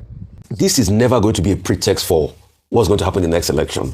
Because if they are now saying that if President Tinubu gets 11 million within his own party, that means he can't get anything less than that. That's a bad narrative. That's a pretext for rigging. Anybody that repeats that narrative is part of rigging in this country. That person should be dealt with. These are no elections. We're just checking the number of Iba and I. Are you telling me 91% of registered member in that political? That's why I asked Osomna that question. If 11 million people voted for president, you're saying 91% turnout. Which election has 91%? In a democracy where we have less than 30% turnout. So anybody that is repeating that narrative that it shows that President Tinubu is not going to get anything less than 11 million votes is part of those rigging in this country. And people like that should be condemned and be abused. Because this is a pretext for rigging in the next election. And INEC, Shan, INEC chairman, you have not still independently put yourself forward for independent auditors to forensically look at your own Twitter handle with that case. We are still looking at that matter. These are the things we'll see after the election. Secondly, Oji, please, with due respect, Mr. Mayi can support Tinubu any way he wants to support. But I think it's a stretch on the over 3 million people that died, the children that were kwashiorkored, the people that were pained, the 10,000 people that were dying of famine on a daily basis, to now say President Tinubu is the Biafra they are looking for. No, he says he's the Messiah of Biafra. He's the Messiah of Biafra, whatever I say. Inclusion, development, no, Dr. progress, development. He should have just kept Biafra out of it. He can hype Tinubu all he wants. But Biafra is a sore point for Igbo people. I have friends that were child soldiers during the war. Please, let's not go there. It's a sorry part. A lot of them are still angry with General Gowon and what he wrote in the book. And the book he recently released. Most of those people have not read the book. No, they have read the book. They have read the book. And a lot of them are still feeling very hard done. And these are witnesses to history. It didn't happen behind them. I'm saying child soldiers. Wọ́n ní membership yín ó rèsì public debate ṣùgbọ́n olórí wọn ló fẹ́ down pé ẹ jẹ́ kó ń sọ̀rọ̀ bóyá ó máa convince yín bóyá ó sì máa convince wa mọ́ ni àti ìmọ̀. People can mimic counting at any point. People can do their drama. But I work with data. Yes, that is true. And that's a good thing. So if there was a mimic counting or a drama that took place, it didn't affect the data that you have. Yes. So that's what I'm interested in. What was turned in as total vote that was in the final analysis. Right. Okay. Because there are people make dramas, people make jokes, people make fun. But what about the overall figures? Should we believe that the president got more than 11? Got nearly 11 million votes. Now, yes, you see, this is what we have. Right. We have about 12.9 million registered voters. Right. That we submitted to INEC. Let me give you data. Let me give you data for you. AP submitted 12.9 million registered voters. PDP submitted 2.4 million registered voters. The ADC submitted 1.6 million registered voters. Labour Party submitted 1.3 million registered voters. ND submitted 700,000 registered members. So these are data. If you put all these political parties together, they don't add up to APC's registered members. all the political parties that this number I've counted, they're not up to the number that APC registered. That's number one. But you've been in power since 2015. Wait and listen. But PDP has been in power. We came in 2013. Yeah, but PDP lost power. That's why I was talking about the orbit of power. People gravitate to power in this country. It's as simple as that. No. It's not because you're doing anything spectacular. It is. But listen to the data. Listen to the data. Lighton, I'm very curious. Rivers State, I'm very interested. What really happened? It does look like Wike had his way throughout in your primaries. Wike is in our party. But he has his way. All of his... Wike is in my party. What happened? He's in PDP. Why Simfu Barak could not get a ticket? But he's sitting governor. But he pulled out. Doesn't that look strange to you? He stepped down. Is that not strange? Isn't that weird? It's personal to him. We allowed to buy the forms. He came for screening. He passed the screening. We were waiting for the primaries, and he opted to step down. It's not in my... Because there are those who will say, for example, a sitting senator, a former deputy governor was disqualified. That is sort of unusual. Why? What is the criteria for the screening anyways when a sitting senator that is want to run again for that Senate seat and former deputy governor or even someone who ran for president on your party's platform were disqualified from Rivers State? Does that look... Prof, if you had that ran for governor in Plateau State, if you were disqualified for the same position you have run for... Let me give an example. Our party said that, our guidelines said that before you are qualified to contest for the position, for example, you must get people that will nominate you. Is that okay? And the Constitutional Party says that you must be a financial member to contest or be voted for or be nominated. Now, if you have somebody who has not paid his dues, he has no proof of paying or being a financial member, you stand disqualified. Because you must be a financial member of the party based on the constitution of the party. Is that the reason why they were disqualified? For some. And then, we said that for you to be nominated, to nominate somebody, you must be a financial member. And you must be a member of APC. There are some that could, in short, some people go as far as their membership numbers were incoherent. So we couldn't even find them on the party platform. But Chinda was a member of another political party a few weeks before he emerged as a candidate of your party. But he defected. Was he given a waiver? No. Our party has no waiver. Even if you come to a party today, you have equal right. You can have equal right with any other person. That's why it's got most people who defected. You can defect even today and contest tomorrow. It doesn't matter in our party, provided we are registered. And they came from the rear and they overtook those who have been building the Tien Jack Ridge, the Senator Banigo, Ipalibo, and all of those people were literally wiped out of existence in the party they built over the years. Let me just tell you, Shegun, I joined the APC in 2022, January. By me, I was candidate of the APC on the plateau. By 2025, last year, 3 years after, I was national chairman of the party. 3 years after. The people who have been there from 2013 till death. Doesn't mean that I'm not qualified to be the chairman of the party, because I just spent 3 years in the party. Our party doesn't discriminate based on how long you've been in the political party, because there's no the party doesn't give that as a criteria for qualifying to contest an election. There's nothing about the timeline that you must be in the party for a certain number of months or a certain number of years before you contest for election. So our party gives room for anybody to walk in today and contest tomorrow. So you can walk in today and contest even today. Ó dá o, ṣé ká kọrin fẹ́ láwọn confusion bírèkì bóònù o yéé pa ó dá kù sí time àròjọ mùsùlùkùn ẹjá wá yàbàrà sọ́dọ̀ ọlọ́pàá yìí tó ń fi gbogbo ẹnu sọ̀rọ̀ pé kán ràn ń lọ́wọ́ bó ẹ̀yìn bó ń pín kó dọ́dọ̀ IGP tuntun gbọ́ wípé ó ń ṣàánú gbogbo àwọn tí ìyà ń jẹ nínú iléeṣẹ́ ọlọ́pàá òun rèé òun kojú Boko Haram márùn náà yìnbọn fóun kí ló wá dé tán gbàgbé òun Superintendent Musa Muhammadu Adamu ló kọ rẹ̀ o Kaduna ló lóun ti sáàfù 2021 lòun kó ń bẹ́ ó sì sọ ó ní ẹ̀mẹ́jọ lòun ti ọ̀dàgó sọ́jú ìmúníṣẹ́ ìsarákùnrin tó lọ sọ́dọ̀ the president of the masses kí lórúkọ mẹ̀kúnnù president àwọn mẹ̀kúnnù àti ẹ̀dúró bàbá yẹn lọ tààràtààrà mọ́ ẹ bá ń tẹ̀sí ẹja gbọ́rọ̀ lẹ́nu ẹ̀. Kaduna State in October 2021. Since then, he has undergone about 8 surgeries at different hospitals, all unsuccessful. He's now battling life-threatening complications. Well, in a video posted on social media, Adamu stated that he has written several letters seeking assistance from the federal government, the Nasarawa state government, and even his local government, and no response. Let's take a look. I'm here just to plead to my fellow Nigerians. God, see, I'm dying in silence. When I return from India, through that man from Zamfara, I need to go back for the remaining surgeries. No way, no any hope. I wrote to federal government, 0. I wrote to my own state, national state, my own governor, through my own local government person, pharmacy. I wrote for assistance for my state to assist me, carry me to India for the remaining surgery, for urinary tract surgery, for my erection surgery, for my ball joint surgery. I still have 3 to 4 surgeries in my body, and I've been moving up and doing, pretending. I'm trying to pretend that I'm also a human being. These people zero my application. I will not talk much. Please, Nigerians, if you know somebody that can assist me back to India, please do so. If you yourself, if you can assist me, go back to India, please do so. If you cannot, your 1 naira, 2 naira will matter a lot, very a lot to me. I have no any hope. God will do it for us. I will not talk much. Thank you very much. I appreciate. Bimbai, this touched me. Shot 5 times. Fighting terrorists. 8 unsuccessful surgeries. Applied for medical help 4 years ago. Still waiting. We send officers to fight. They get shot defending Nigeria. And then we abandon them. We demand that the police be professional and risk their lives. But when they do and get injured, we leave them begging on social media. Superintendent Adamu is dying in silence.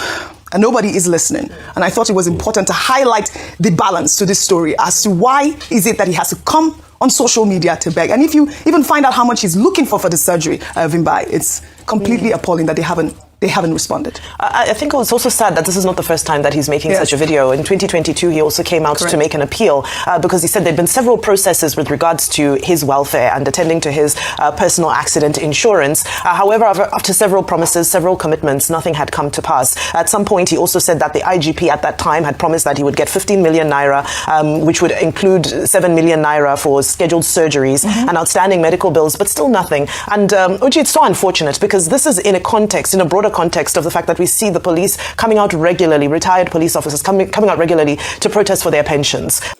ó náà nìyẹn o lóun ò ní kúnú ó sì ní ọwọ́ tó ń dùn òun ò ní fi pamọ́ sábẹ́ aṣọ oní àìlè sọ̀rọ̀ níbẹ̀rẹ̀ orí ìbú ẹjá kò bẹ́ẹ̀ já wáyà lọ́yọ̀ọ́ níbi tá a ti gbọ́ wọn ní àwọn ọlọ́pàá àwọn kọ̀máǹdì ọ̀yọ́ wọn náà ṣe bẹ́bẹ́ wọn ní wọ́n gbóúnjẹ fẹ́ gbẹ́ wọ́n gbà owó bọ̀ wọ́n ní the Ọ̀yọ́ State Police Command wọ́n ti sọ wípé operative àwọn wọn ló wà successful pẹ̀lú collaboration with local hunter aláwọn tán bá fi ti àwọn ọdẹ ìbílẹ̀ ṣe bọ́bá gúnyán ìyàn rú wọn a mọ̀ ní kókó bọ́n roka a mọ̀ rọ̀ lẹ́bẹ̀lẹ́bẹ̀ àwọn ọdẹ ló ní intelligence lọ́wọ́ ẹ̀hánà ní nǹkan àgbà lọ́wọ́ àbẹ́ẹ̀rí lánàá tí àwọn oníṣẹ̀ṣe gan ń ta hùn síra wọn wípé gbogbo ògùn tẹ́lẹ̀ nílé kò wá sí kankan orí ẹ̀tẹ́ lè fi ran ọmọ Yorùbá lọ́wọ́ ẹ̀ lé wọ́n lẹ̀ fáwọn ará bí ẹ̀ lè sàṣìyàn kan kọjú kan síra wọn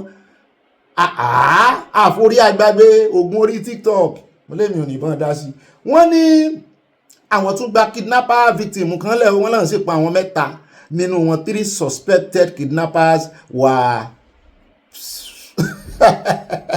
bẹ́ẹ̀ náà ni Òkè Ògùn axis náà ló ti ṣẹlẹ̀ òkè yìí ṣètò Ògbómọ̀ṣọ́. The command disclosed this in a statement issued on Tuesday by spokesperson DSP Ayanlade Olayinka. According to the statement, the operation followed a distress call received on May 25, 2026 from local hunters who reportedly came under gunfire attack from suspected Ajinigbe while on hunting expedition. One of the police said no casualties were recorded among the hunters during the initial attack. Alakoko, when acting swiftly on the intelligence received, a response team comprising police operatives, local hunters, and other security agency was immediately mobilized to the scene at 02. The statement said.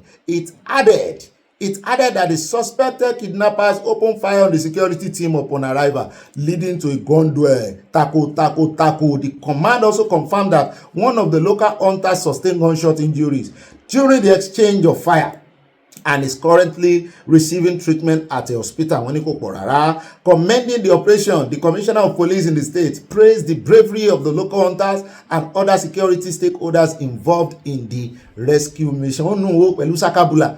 Wọ́n lé ẹran lọ́nú tó ní odò Ọ̀yà gbogbo àwọn ìgálà wọ́n lé wọn wọnú tó ní pẹ̀lú ìbọn wọn tán kì tán ṣe ẹ wá rí pé àwọn gan dira wọnú tó a bá ń sọ fún yín pé àwọn ọdẹ yìí àwọn ẹlẹ́nu yẹmọ̀yẹmọ̀ kan jáde Sunday wọ́n ṣe kinní kan fún àwọn ìka ọ̀dájú ẹ̀dá wọ́n pọ̀ gan o kì í sáàrin àwọn olórí yín kan náà wà wọ́n pọ̀ ń gbòòrò gan-an náà ń fa Nàìjíríà sẹ́yìn kékeré ní tàwọn olórí yín o. The command therefore reiterates its unwavering commitment to sustain aggressive operations against criminal elements across the state and urges residents to remain vigilant by providing credible and timely information to security agencies. The statement added, through superior tactical response and coordinated efforts, successfully neutralize one. The police said the operation led to the rescue of an abducted victim identified as Mosudi Bolagade, aged almost 50 years, who was allegedly kidnapped at Okaka and held captive in the Otu area. According to the statement, the victim sustained during the incident and was evacuated for medical treatment. Ẹni tí wọ́n fẹ́ lọ dóòlà ní ìsìn kì í ṣe pé wọ́n mọ̀ fẹ́ lọ dóòlà ẹran náà lé débẹ̀ o, ṣùgbọ́n ibi tó ti ń yìnbọn ẹni tó wà lákàtà wọn ẹran tàwọn tán so mọ́lẹ̀ ìbọn bá wọn. Wọ́n ní the police further disclosed that security operatives recovered one AK-47 rifle without ammunition, one single barrel gun and a machete from the scene. The latest development comes amid heightened tension in Oyo State following attacks on 3 schools on May 15. Ọlọ́run ó jẹ́ kí àwọn ẹ̀nà kan di àwárí ṣùgbọ́n kí àwọn oníṣẹ̀ṣe kan jáde o. Time ti tó báyìí challenge ńlá ló jẹ́ fún wọn. Ẹjẹ́ kó mbẹ́ ẹjẹ́ wáyà ní ọ̀dọ̀ arákùnrin tó lòun fẹ́ gbéná wojú ẹkùn INEC wípé kí INEC tún lọ sí ní ilé ẹjọ́ ẹ̀rà ń tẹ̀sí. 3 essential laws and guidelines regulate election. Number 1 is our utmost law, the Constitution. The Constitution has given INEC authority to conduct, monitor, do everything regarding election and do other things regarding conduct of political parties, regulation and the rest, as enshrined in the 3rd schedule of the Constitution. Now, armed with that authority, INEC is specifically mentioned in the Constitution and given that power to conduct elections and do everything pertaining to election. The second law that regulates election is the Electoral Act. And of course, the Electoral Act is a product of National Assembly. And of course, in Section 15 of the 3rd schedule, Part 1 of the Constitution, in subsection G, says that INEC should do other things as ascribed to it by National Assembly. If you adjust it forward, it will clash with inauguration. Yeah. They had to adjust it backwards. In adjusting backwards, it now clashes with the provisions of the Act. That is the conundrum that we face. And INEC, obviously, they have a lot of work to do. Yeah. And in doing that work, there are challenges. The question will now be, what does the political parties lose if they follow INEC guideline? You think it's political? Yes. Because INEC is saying, based on what INEC is arguing in courts, for the appeal, they say the trial court lacked jurisdiction because the suit was hypothetical and academic. The Youth Party also, according to INEC, that it also lacks the local standard to initiate the lawsuit. And they also said that the judge failed to appropriately apply Section 151 of the Electoral Act 2026. But people will be asking the question, why should this cause controversy? Why should election dates and all of these, cause controversy and all of that? But others make us understand that it also affects party primaries, voter registration, campaign financing, logistics procurement, and even security planning. Yes. Is it the political, opposition parties who are not able to get their own acts together would probably feel that any time given to them, even if it is the next 5 years for you to plan, they will still have it difficult to plan? How would this be resolved? As you said, politically, because I'm wondering, this is already in court. It's gone back to court, and you're saying it's going to be resolved politically. You see why I say it has to be resolved politically? If INEC has indicated that they were going to appeal, in fact, they have filed their notice of appeal, and they have also filed a notice of stay of execution. In fact, they an application. They have brought a motion for stay of execution, asking the Court of Appeal to stay action on this judgment pending determination of the substantive issue on appeal. Don't forget that after the Court of Appeal, there's the Supreme Court. That's right. And what the Supreme Court has spoken, you cannot see the finality of any matter. So, and why the matters are going on in court? What happens to the preparation for elections? This is May. We have, according to the timetable, to have election in January. That's right. The first set of elections in January. So, what happens between June and December? 6 months. Is it enough? Political parties say, yes, there's enough time. INEC is saying, no, based on the huge work that we need to do, we don't have enough time. Ó dá níbà ẹja yà ní Kwara pàápàá láṣẹ lọ́dọ̀ Abdulrasaq Abdulrahman àwọn ará Kwara kan ti ń yarí o wọ́n ní àwọn ò gbà, wọ́n ní nítorí ejò lọ́wọ́ nú. Danladi tí wọ́n ti sáwọn tó wá láti Bàrùtí wọ́n ní kò yẹ, bẹ́ẹ̀ ni orí rẹ̀ ò gbadé, wọ́n sì ní adé tán gbélé lórí. Wọ́n ní kódà kì í ṣe adé ẹ̀gún, wọ́n ní adé onírin, adé onídẹ, wọ́n ní orí ń ta lábẹ́ adé yẹn, wọ́n sì ní ọrùn wọ̀ wọ́n ní kí ló dé ẹ ṣe máa ń ṣe sánà ní àwọn èèyàn báyìí, ṣé bẹ́ẹ̀ náà lẹ dìbò fún ní primaries. Wọ́n láwọn ò mọ̀ sí, bẹ́ẹ̀ náà làwọn kan náà tún sọ̀rọ̀ tán àti ẹ̀sìn inú ẹgbẹ́ APC. Wọ́n ní nítorí ìwà ìbàjẹ́ tó wà lọ́wọ́ Abdulrasaq ní wọ́n ní ó tan ara bí ẹni tó yẹ kó fi ṣe, wọ́n ló tàn síwájú ni wọ́n wá ń wé àtàmọ́ wọ́n láwọn ò dàrú ni àwọn ò ní gbà. In fact kò sórúkọ tán pé Danladi tán o, wọ́n ní kò gbà fún àwọn èèyàn rẹ̀ gan, kò kọ́lé sílùú rẹ̀. Ọdún wo ló ti dé Bàrùtí? Bẹ́ẹ̀ náà ni wọ́n ní àwọn ìbàrùbà tó wà ń bẹ̀ àti ìwọ̀nba àwọn Yorùbá tó wà ń bẹ̀, wọ́n náà yẹn gbà fún ẹ̀mí àwọn. Mo ló dáa wọ́n bá ẹ̀mí àgbà náà bóyá ẹ̀mí àbọ̀ yín dìbò ẹni tí ó jẹ́nu kò sí ń tẹ́sí. Àánú mi ṣe àwọn Yorùbá Kwara, Ọlọ́run ọba mọ̀.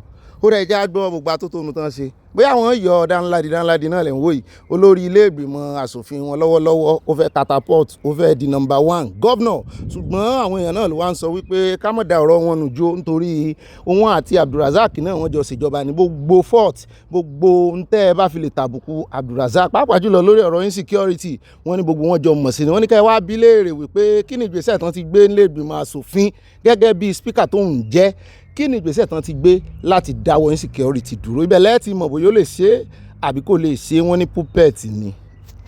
I don't think there's any change of mind. It's just the manipulation and the scheming of the governor is the one that is, initiating all those confusion you are seeing here and there.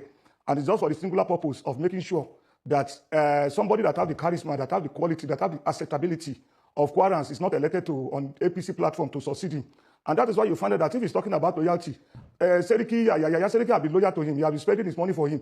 But because he believes his wealth, his intellect and his clout is far higher than his own, he decisioned him at the last minute after using him to cancel off, popular candidates like Soliu Mustafa and BOB in the south. He used Seriki to do that. After he has used him for that, he now dumped him for a puppet in Danladi. We know quite well that this one has very. Hold on for a minute, because you're beginning to use certain languages that are not TV friendly. The Kwara North has not produced a governor in 27 years. For crying out loud, how do you even call the Speaker of the House of Assembly a puppet? I mean, he's young and is also considered the most politically established politician from Kwara North who can attempt to win this election.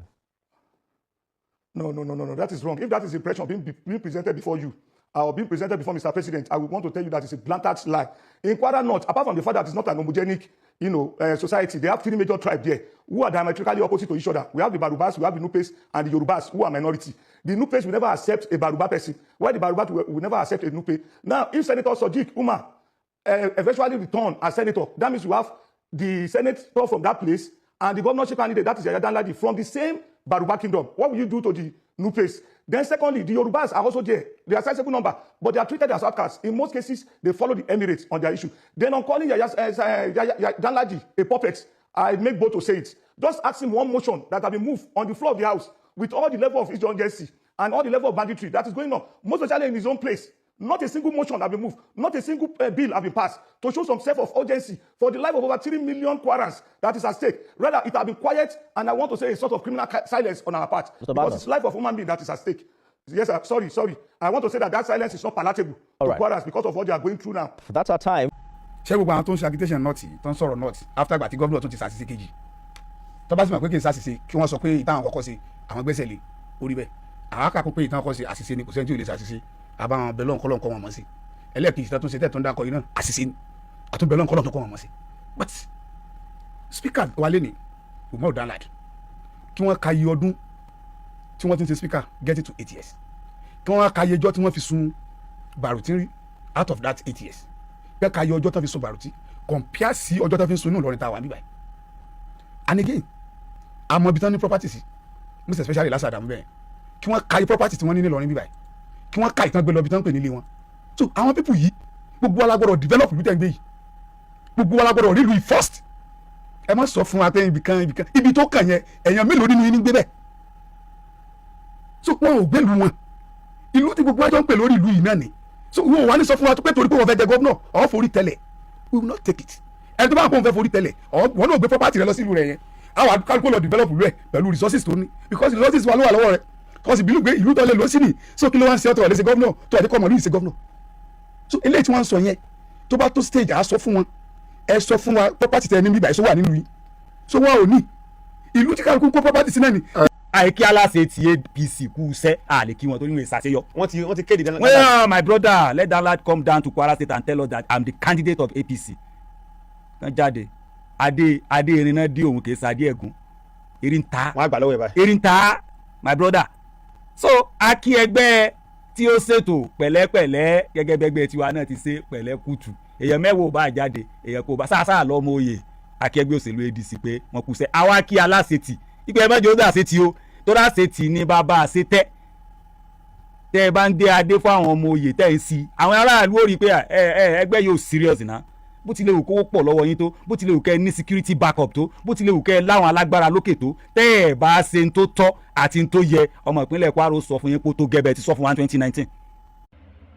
ó rẹ káàbọ̀ padà ẹja wáyà lọ́dọ̀ Malami Brajidi òtítọ́jú ní ó bá ṣe justice ilé torí àwọn èèyàn ń béèrè wípé ẹ ṣe ti Yahaya Bello ẹ mú jẹ agbójú ó ṣe wá jẹ́ gbogbo àwọn tó ní kéèsì tọ́wọ́ wọn ò mọ́ tán ti gba ilé lọ́wọ́ ẹlòmíì wọ́n ti ìjọba ti gbẹ́sẹ̀ lé ilé àìmọye ilé náà ti gbẹ́sẹ̀ lé tán ti gba owó lọ́wọ́ wọn tán tún fẹ̀sùn terrorism kàn wọ́n só wá yẹ kírú ẹni bẹ́ẹ̀ kẹ́ ẹ máa gbọ̀n láàyè làwọn kan ń ṣẹnu yánmọ́yánmọ́ ṣé irú Malami yẹn ẹ wò Saudi Arabia fún ní list UAE jàre wọ́n fún ní list àwọn agbésùnmọ̀mí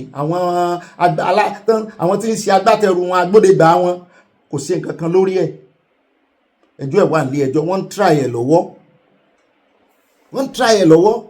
wọ́n àti rẹ̀ Sunday Igboho lẹ́jọ́ mọ́ olódò rẹ̀ ti yanjú gbogbo rẹ̀ o ẹ̀ wá ń ṣẹnu pàṣàpàṣà kì í sóhun ló yẹ kán gbádé fún orí tá ẹ fẹ́ fi dé àdéhùn dá ẹ̀ tá a lè fẹ́ gbé fún ẹ̀yin ọmọ lẹ̀lẹ̀ wọ́n gbé yín sórí bẹ́ẹ̀dì ẹ̀ tún ré bọ́ lẹ́yìn àpọ́nlé yín àbùkù ló kàn kí lẹ fẹ́ àtúnṣe mọ́ ẹ̀yin ọ̀dájú náà yìí ṣé ẹ rí ojú tẹ́ ẹ dá ẹ̀ náà ní ọ̀pá yín kì í ṣèpè ẹ dájú gan o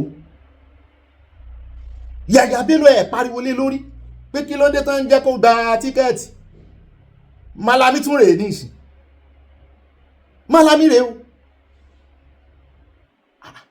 kí n Sunday Igboho ṣe fún yín náà torí pé ó ń gbèjà àrùn rẹ̀ nàkan náà jáde náà tún yí mọ́ wípé Yorùbá ò dá Yorùbá ò sunwọ̀n nǹkan ń gbà yànjú ìkànnì alápòsí ìka ẹ̀dá gbogbo strength tẹ́ fi ń jáde yẹn ẹ bá fi pàkíyèsí ìjọba sórí àwọn ọmọ tán jí mi ò ṣe fídíò lórí àwọn ọmọ yẹn mọ̀rọ̀ sọ làákàyè ẹjá fún yín ti Malami òye òye wọn dáadáa ẹ bá pa àwọn alábòsí yẹn kọ́ mọ̀ wà lọ́kàn ni o ẹ mọ̀jẹ̀ wọn darapọ̀ mọ́ o AGF Malami emerges ADC governorship candidate kẹbi àwọn èèyàn sọ ìyá láyọ̀ ọ̀rọ̀ sí Sùnmọ́ Bọ́lájídé wọ́n sì ń tẹnu mọ́ náà ní wípé ìgbà tí ìṣe pé wọ́n ti convict ẹ̀ ẹ gbọ́ ẹ̀yin ọ̀dẹ̀ Sunday Igboho tán ti dáríjì gan tí ò ti ẹ̀ ṣẹjọ́ kankan lé ẹjọ́ lẹ́ ń sòsì ọ̀rọ̀ lẹ́nu sí àwọn tẹ́jọ́ wọn sì wà nílé ẹjọ́ wọn àti convict ẹ̀ lóòótọ́ o ṣùgbọ́n ẹjọ́ sì wà nílé ẹjọ́ ṣé gbogbo ẹni tán bá wá ó dìgbà tán bá convict ẹ̀ ní táwọn èèyàn ti rí i pé eléyìí tẹ́ẹ̀sì ti gbẹ́sẹ̀ lé àwọn nǹkan proceed bó tẹ̀ jẹ́ pé ilé ẹjọ́ ò tí ì sọ́n tààràtààrà pọ́n convict ẹ̀ n tó mú wọn gbẹ́sẹ̀ lé àwọn proceed ẹ bá ń tẹ̀ sí. A very strong it's a very strong opponent for the incumbent governor.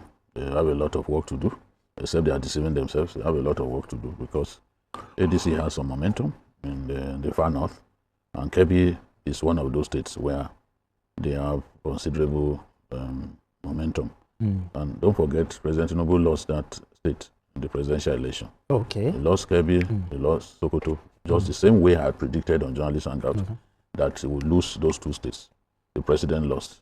And even now, there's still some level of support for the ADC. And the way it is in many places across our country, despite the fact that is duty bound to defend the allegations against him. Yes. Many people believe that, it's all politics.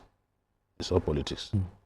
Because this is the way our people think. They are not concerned about the fact that he's been accused of doing all kinds of things. You know? But they will rather accuse Tinubu of persecuting him than believe the story that he has stolen so much money or he has helped himself to a lot of properties above his pay grade. Yes. So this is the way, and I won't be surprised that if he really gives the incumbent governor so much problems, because the ADC are targeting young people. Yeah, a lot of their supporters are young people. This is what they are doing in northern Nigeria. So there's a lot of work for the APC leadership. Do any attempt to be complacent, they will be embarrassed.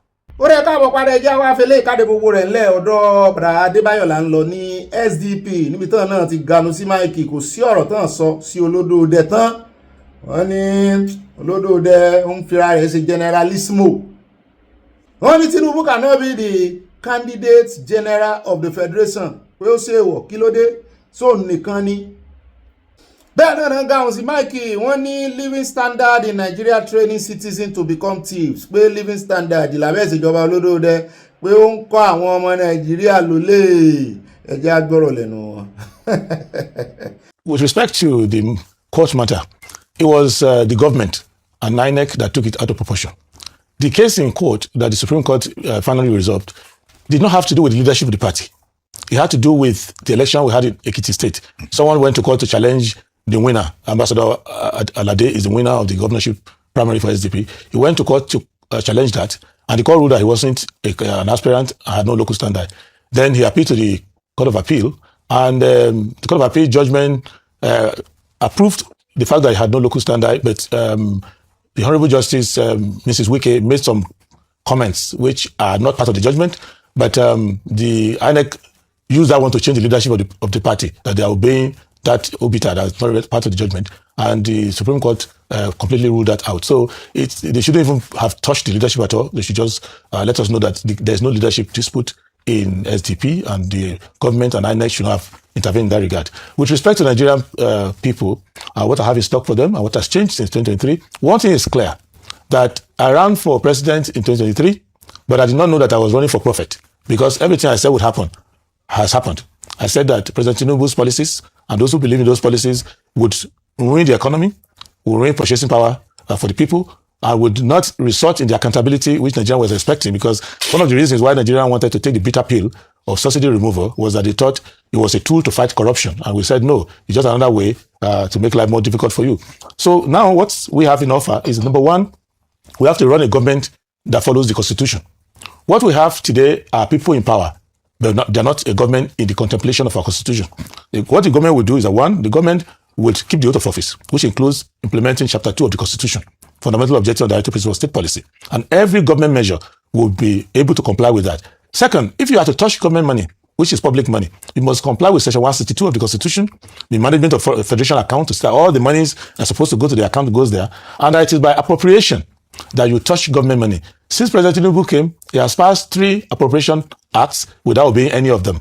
And when we started criticizing him, he went and consolidated the 3 abominations into one, and still not obeying. At the end of the day, trillions have gone, none of the projects is being accounted for, and every category of revenue is being abused. So this, once you address that, and you address the issue of corruption, and you address the issue of procurement, where the people in government are also not the contractors. It is not me, it's President Tinubu himself in Lagos here, in front of camera, who said, that businessman I'm giving this closer road is my business partner, and we're going to do a lot of business together. In another country, he will be impeached on the spot. So we would deviate from that, and then we go around the country to try to bring majority who did not participate in the 2023 election into the fold. Because if you remember, we had 93 million voters at that time, we have more now, and all the winners and losers combined were trading around 20 or 21 million voters. What happened to the rest, 80 million? Nobody could account for that. And we're going around to ensure that we go around the country and get people into that. And our policies is to make sure that at every level of government, the SDP has candidates who are explaining to the people what Chapter 2 of the Constitution means, and that you can never have good governance in Nigeria until you start to implement according to those guidelines. That is what we have in place. So we'll take care of education, which is not being taken care of now, healthcare, which is non-existent now at all levels. We take care of purchasing power, because no matter how much your organization pays you in Nigeria, you cannot earn an honest living. Nigeria is training every worker to be a thief or some unethical character, because one of the ways to question a Nigerian is, in reality, can your official pay your bills? If you cannot, how are you paying your bills? We are the only civilization that doesn't ask that question. Anywhere in the past, even in Nigeria in the past, if you bought a car, people want to see how did they get the money compared to your pay slip. And this is the issue. Those are the issues we need to address to have a proper economy. President Tinubu, a clever tax collector. Does it mean that if you happen to win, Nigerians will not pay tax? All of us will just, so that our salary can take also. No tax. No. Is that your plan? No, that's not the plan. The plan is that you cannot form a government for the purposes solely of extracting tax from the people. What you do, you stimulate productivity. The essence of government is to facilitate. A government is a facilitator. A government is not a pickpocket. A government is a facilitator. You make sure that this young man who is driving Uber, if I invest a little in him, he can be manufacturing drones for me because he has intellectual capacity. Okay. So if you have a small business, you're not immediately trying to take the money of that business, small business. You think, oh, this is a small business that I can turn into a franchise that can grow, and I can grow across West Africa and have a new Nigerian brand producing this product. That's the idea. The idea is not what he is doing, which is to extract tax and kill you right at the beginning.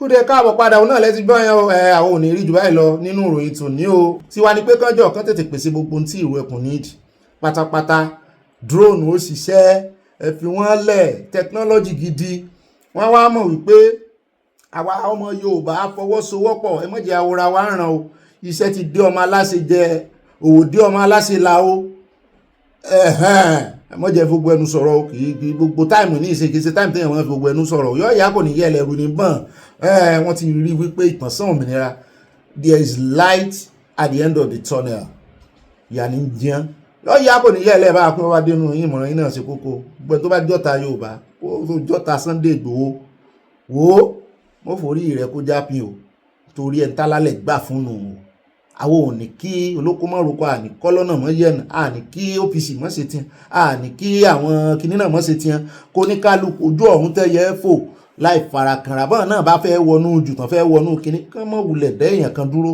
kán náà ṣe tiẹ̀ yọ̀ọ́yà kò ní yẹlẹ̀ goodbye and I love you àyájọ́ adébẹ̀nú Abala Ẹ̀ńbáràyà àròjọ mùsùlùkùn. Ó dáhùn nínú Abala Ẹ̀ńbáràyà ní pẹ́ pápápá láṣẹ bẹ́ẹ̀dá kan ti jáde ó ti sọ̀rọ̀ lẹ́yìn ìgbà tí wọ́n pín fọ́nrán yẹn kàn án ẹ bá orúkọ tó ń pè bọ̀dà báyọ̀ orúkọ burúkú ni o ó jáde tán fún gbogbo àwọn tó sọ̀rọ̀ àǹdí olódó dẹni bọ́n tó ń fẹ̀sùn kàn án bá ṣe ń wá ìṣubú rẹ̀ tàn dẹ́kòtò fún un bẹ́ẹ̀ lágbára rẹ̀ ń lé sí i wípé òun dé torótoró òun ti pèsè ọkàn òun sílẹ̀ kóun tó bẹ̀rẹ̀ ìjàgbára ẹ já gbọ́ lẹ́nu ẹ̀. They won't set am up. President spokesman don't go comment on X, on X. Why did they send this to me? See waiting Bayo they talk. Immediately I opened and I saw this from the president's spokesman, Bayo Onanuga. He said, this video need to face the weight of the law for being a convener and a disseminator of a fake audio of President Tinubu. This is a clear case of an rigorous abuse of social media platform. Immediately I saw this. The first thing, I clicked the audio. After listening to this audio, see, to the president's spokesman, you are a very, very stupid old man. I'm not trying to insult you. Look at the dictionary meaning of stupid. That is the definition of who you are and what you represent. That is who you are. I swear to God, you are so daft. And this is the reason why I said President Bola Ahmed Tinubu should not come back in 2027, because all the people that operate under him, these people know they use their brain. You are so stupid. I know Shona don't get me for mine, so this is part of an agenda. That is why you see this audio, I will not defend it. Shona saying me, and when I come back to Nigeria, I must feel the weight of the law. You know the shame. See how you open your mouth, you spread. You spread. Now you can talk. Now you can talk. Bandits went into a school in Oyo State. They carried 3 teachers, 1 man, 2 women. They carried students. One of the teachers was backing an infant child. Few days later, there was a report that one of the teachers was beaten. Bayo Onanuga, where is your comment on that?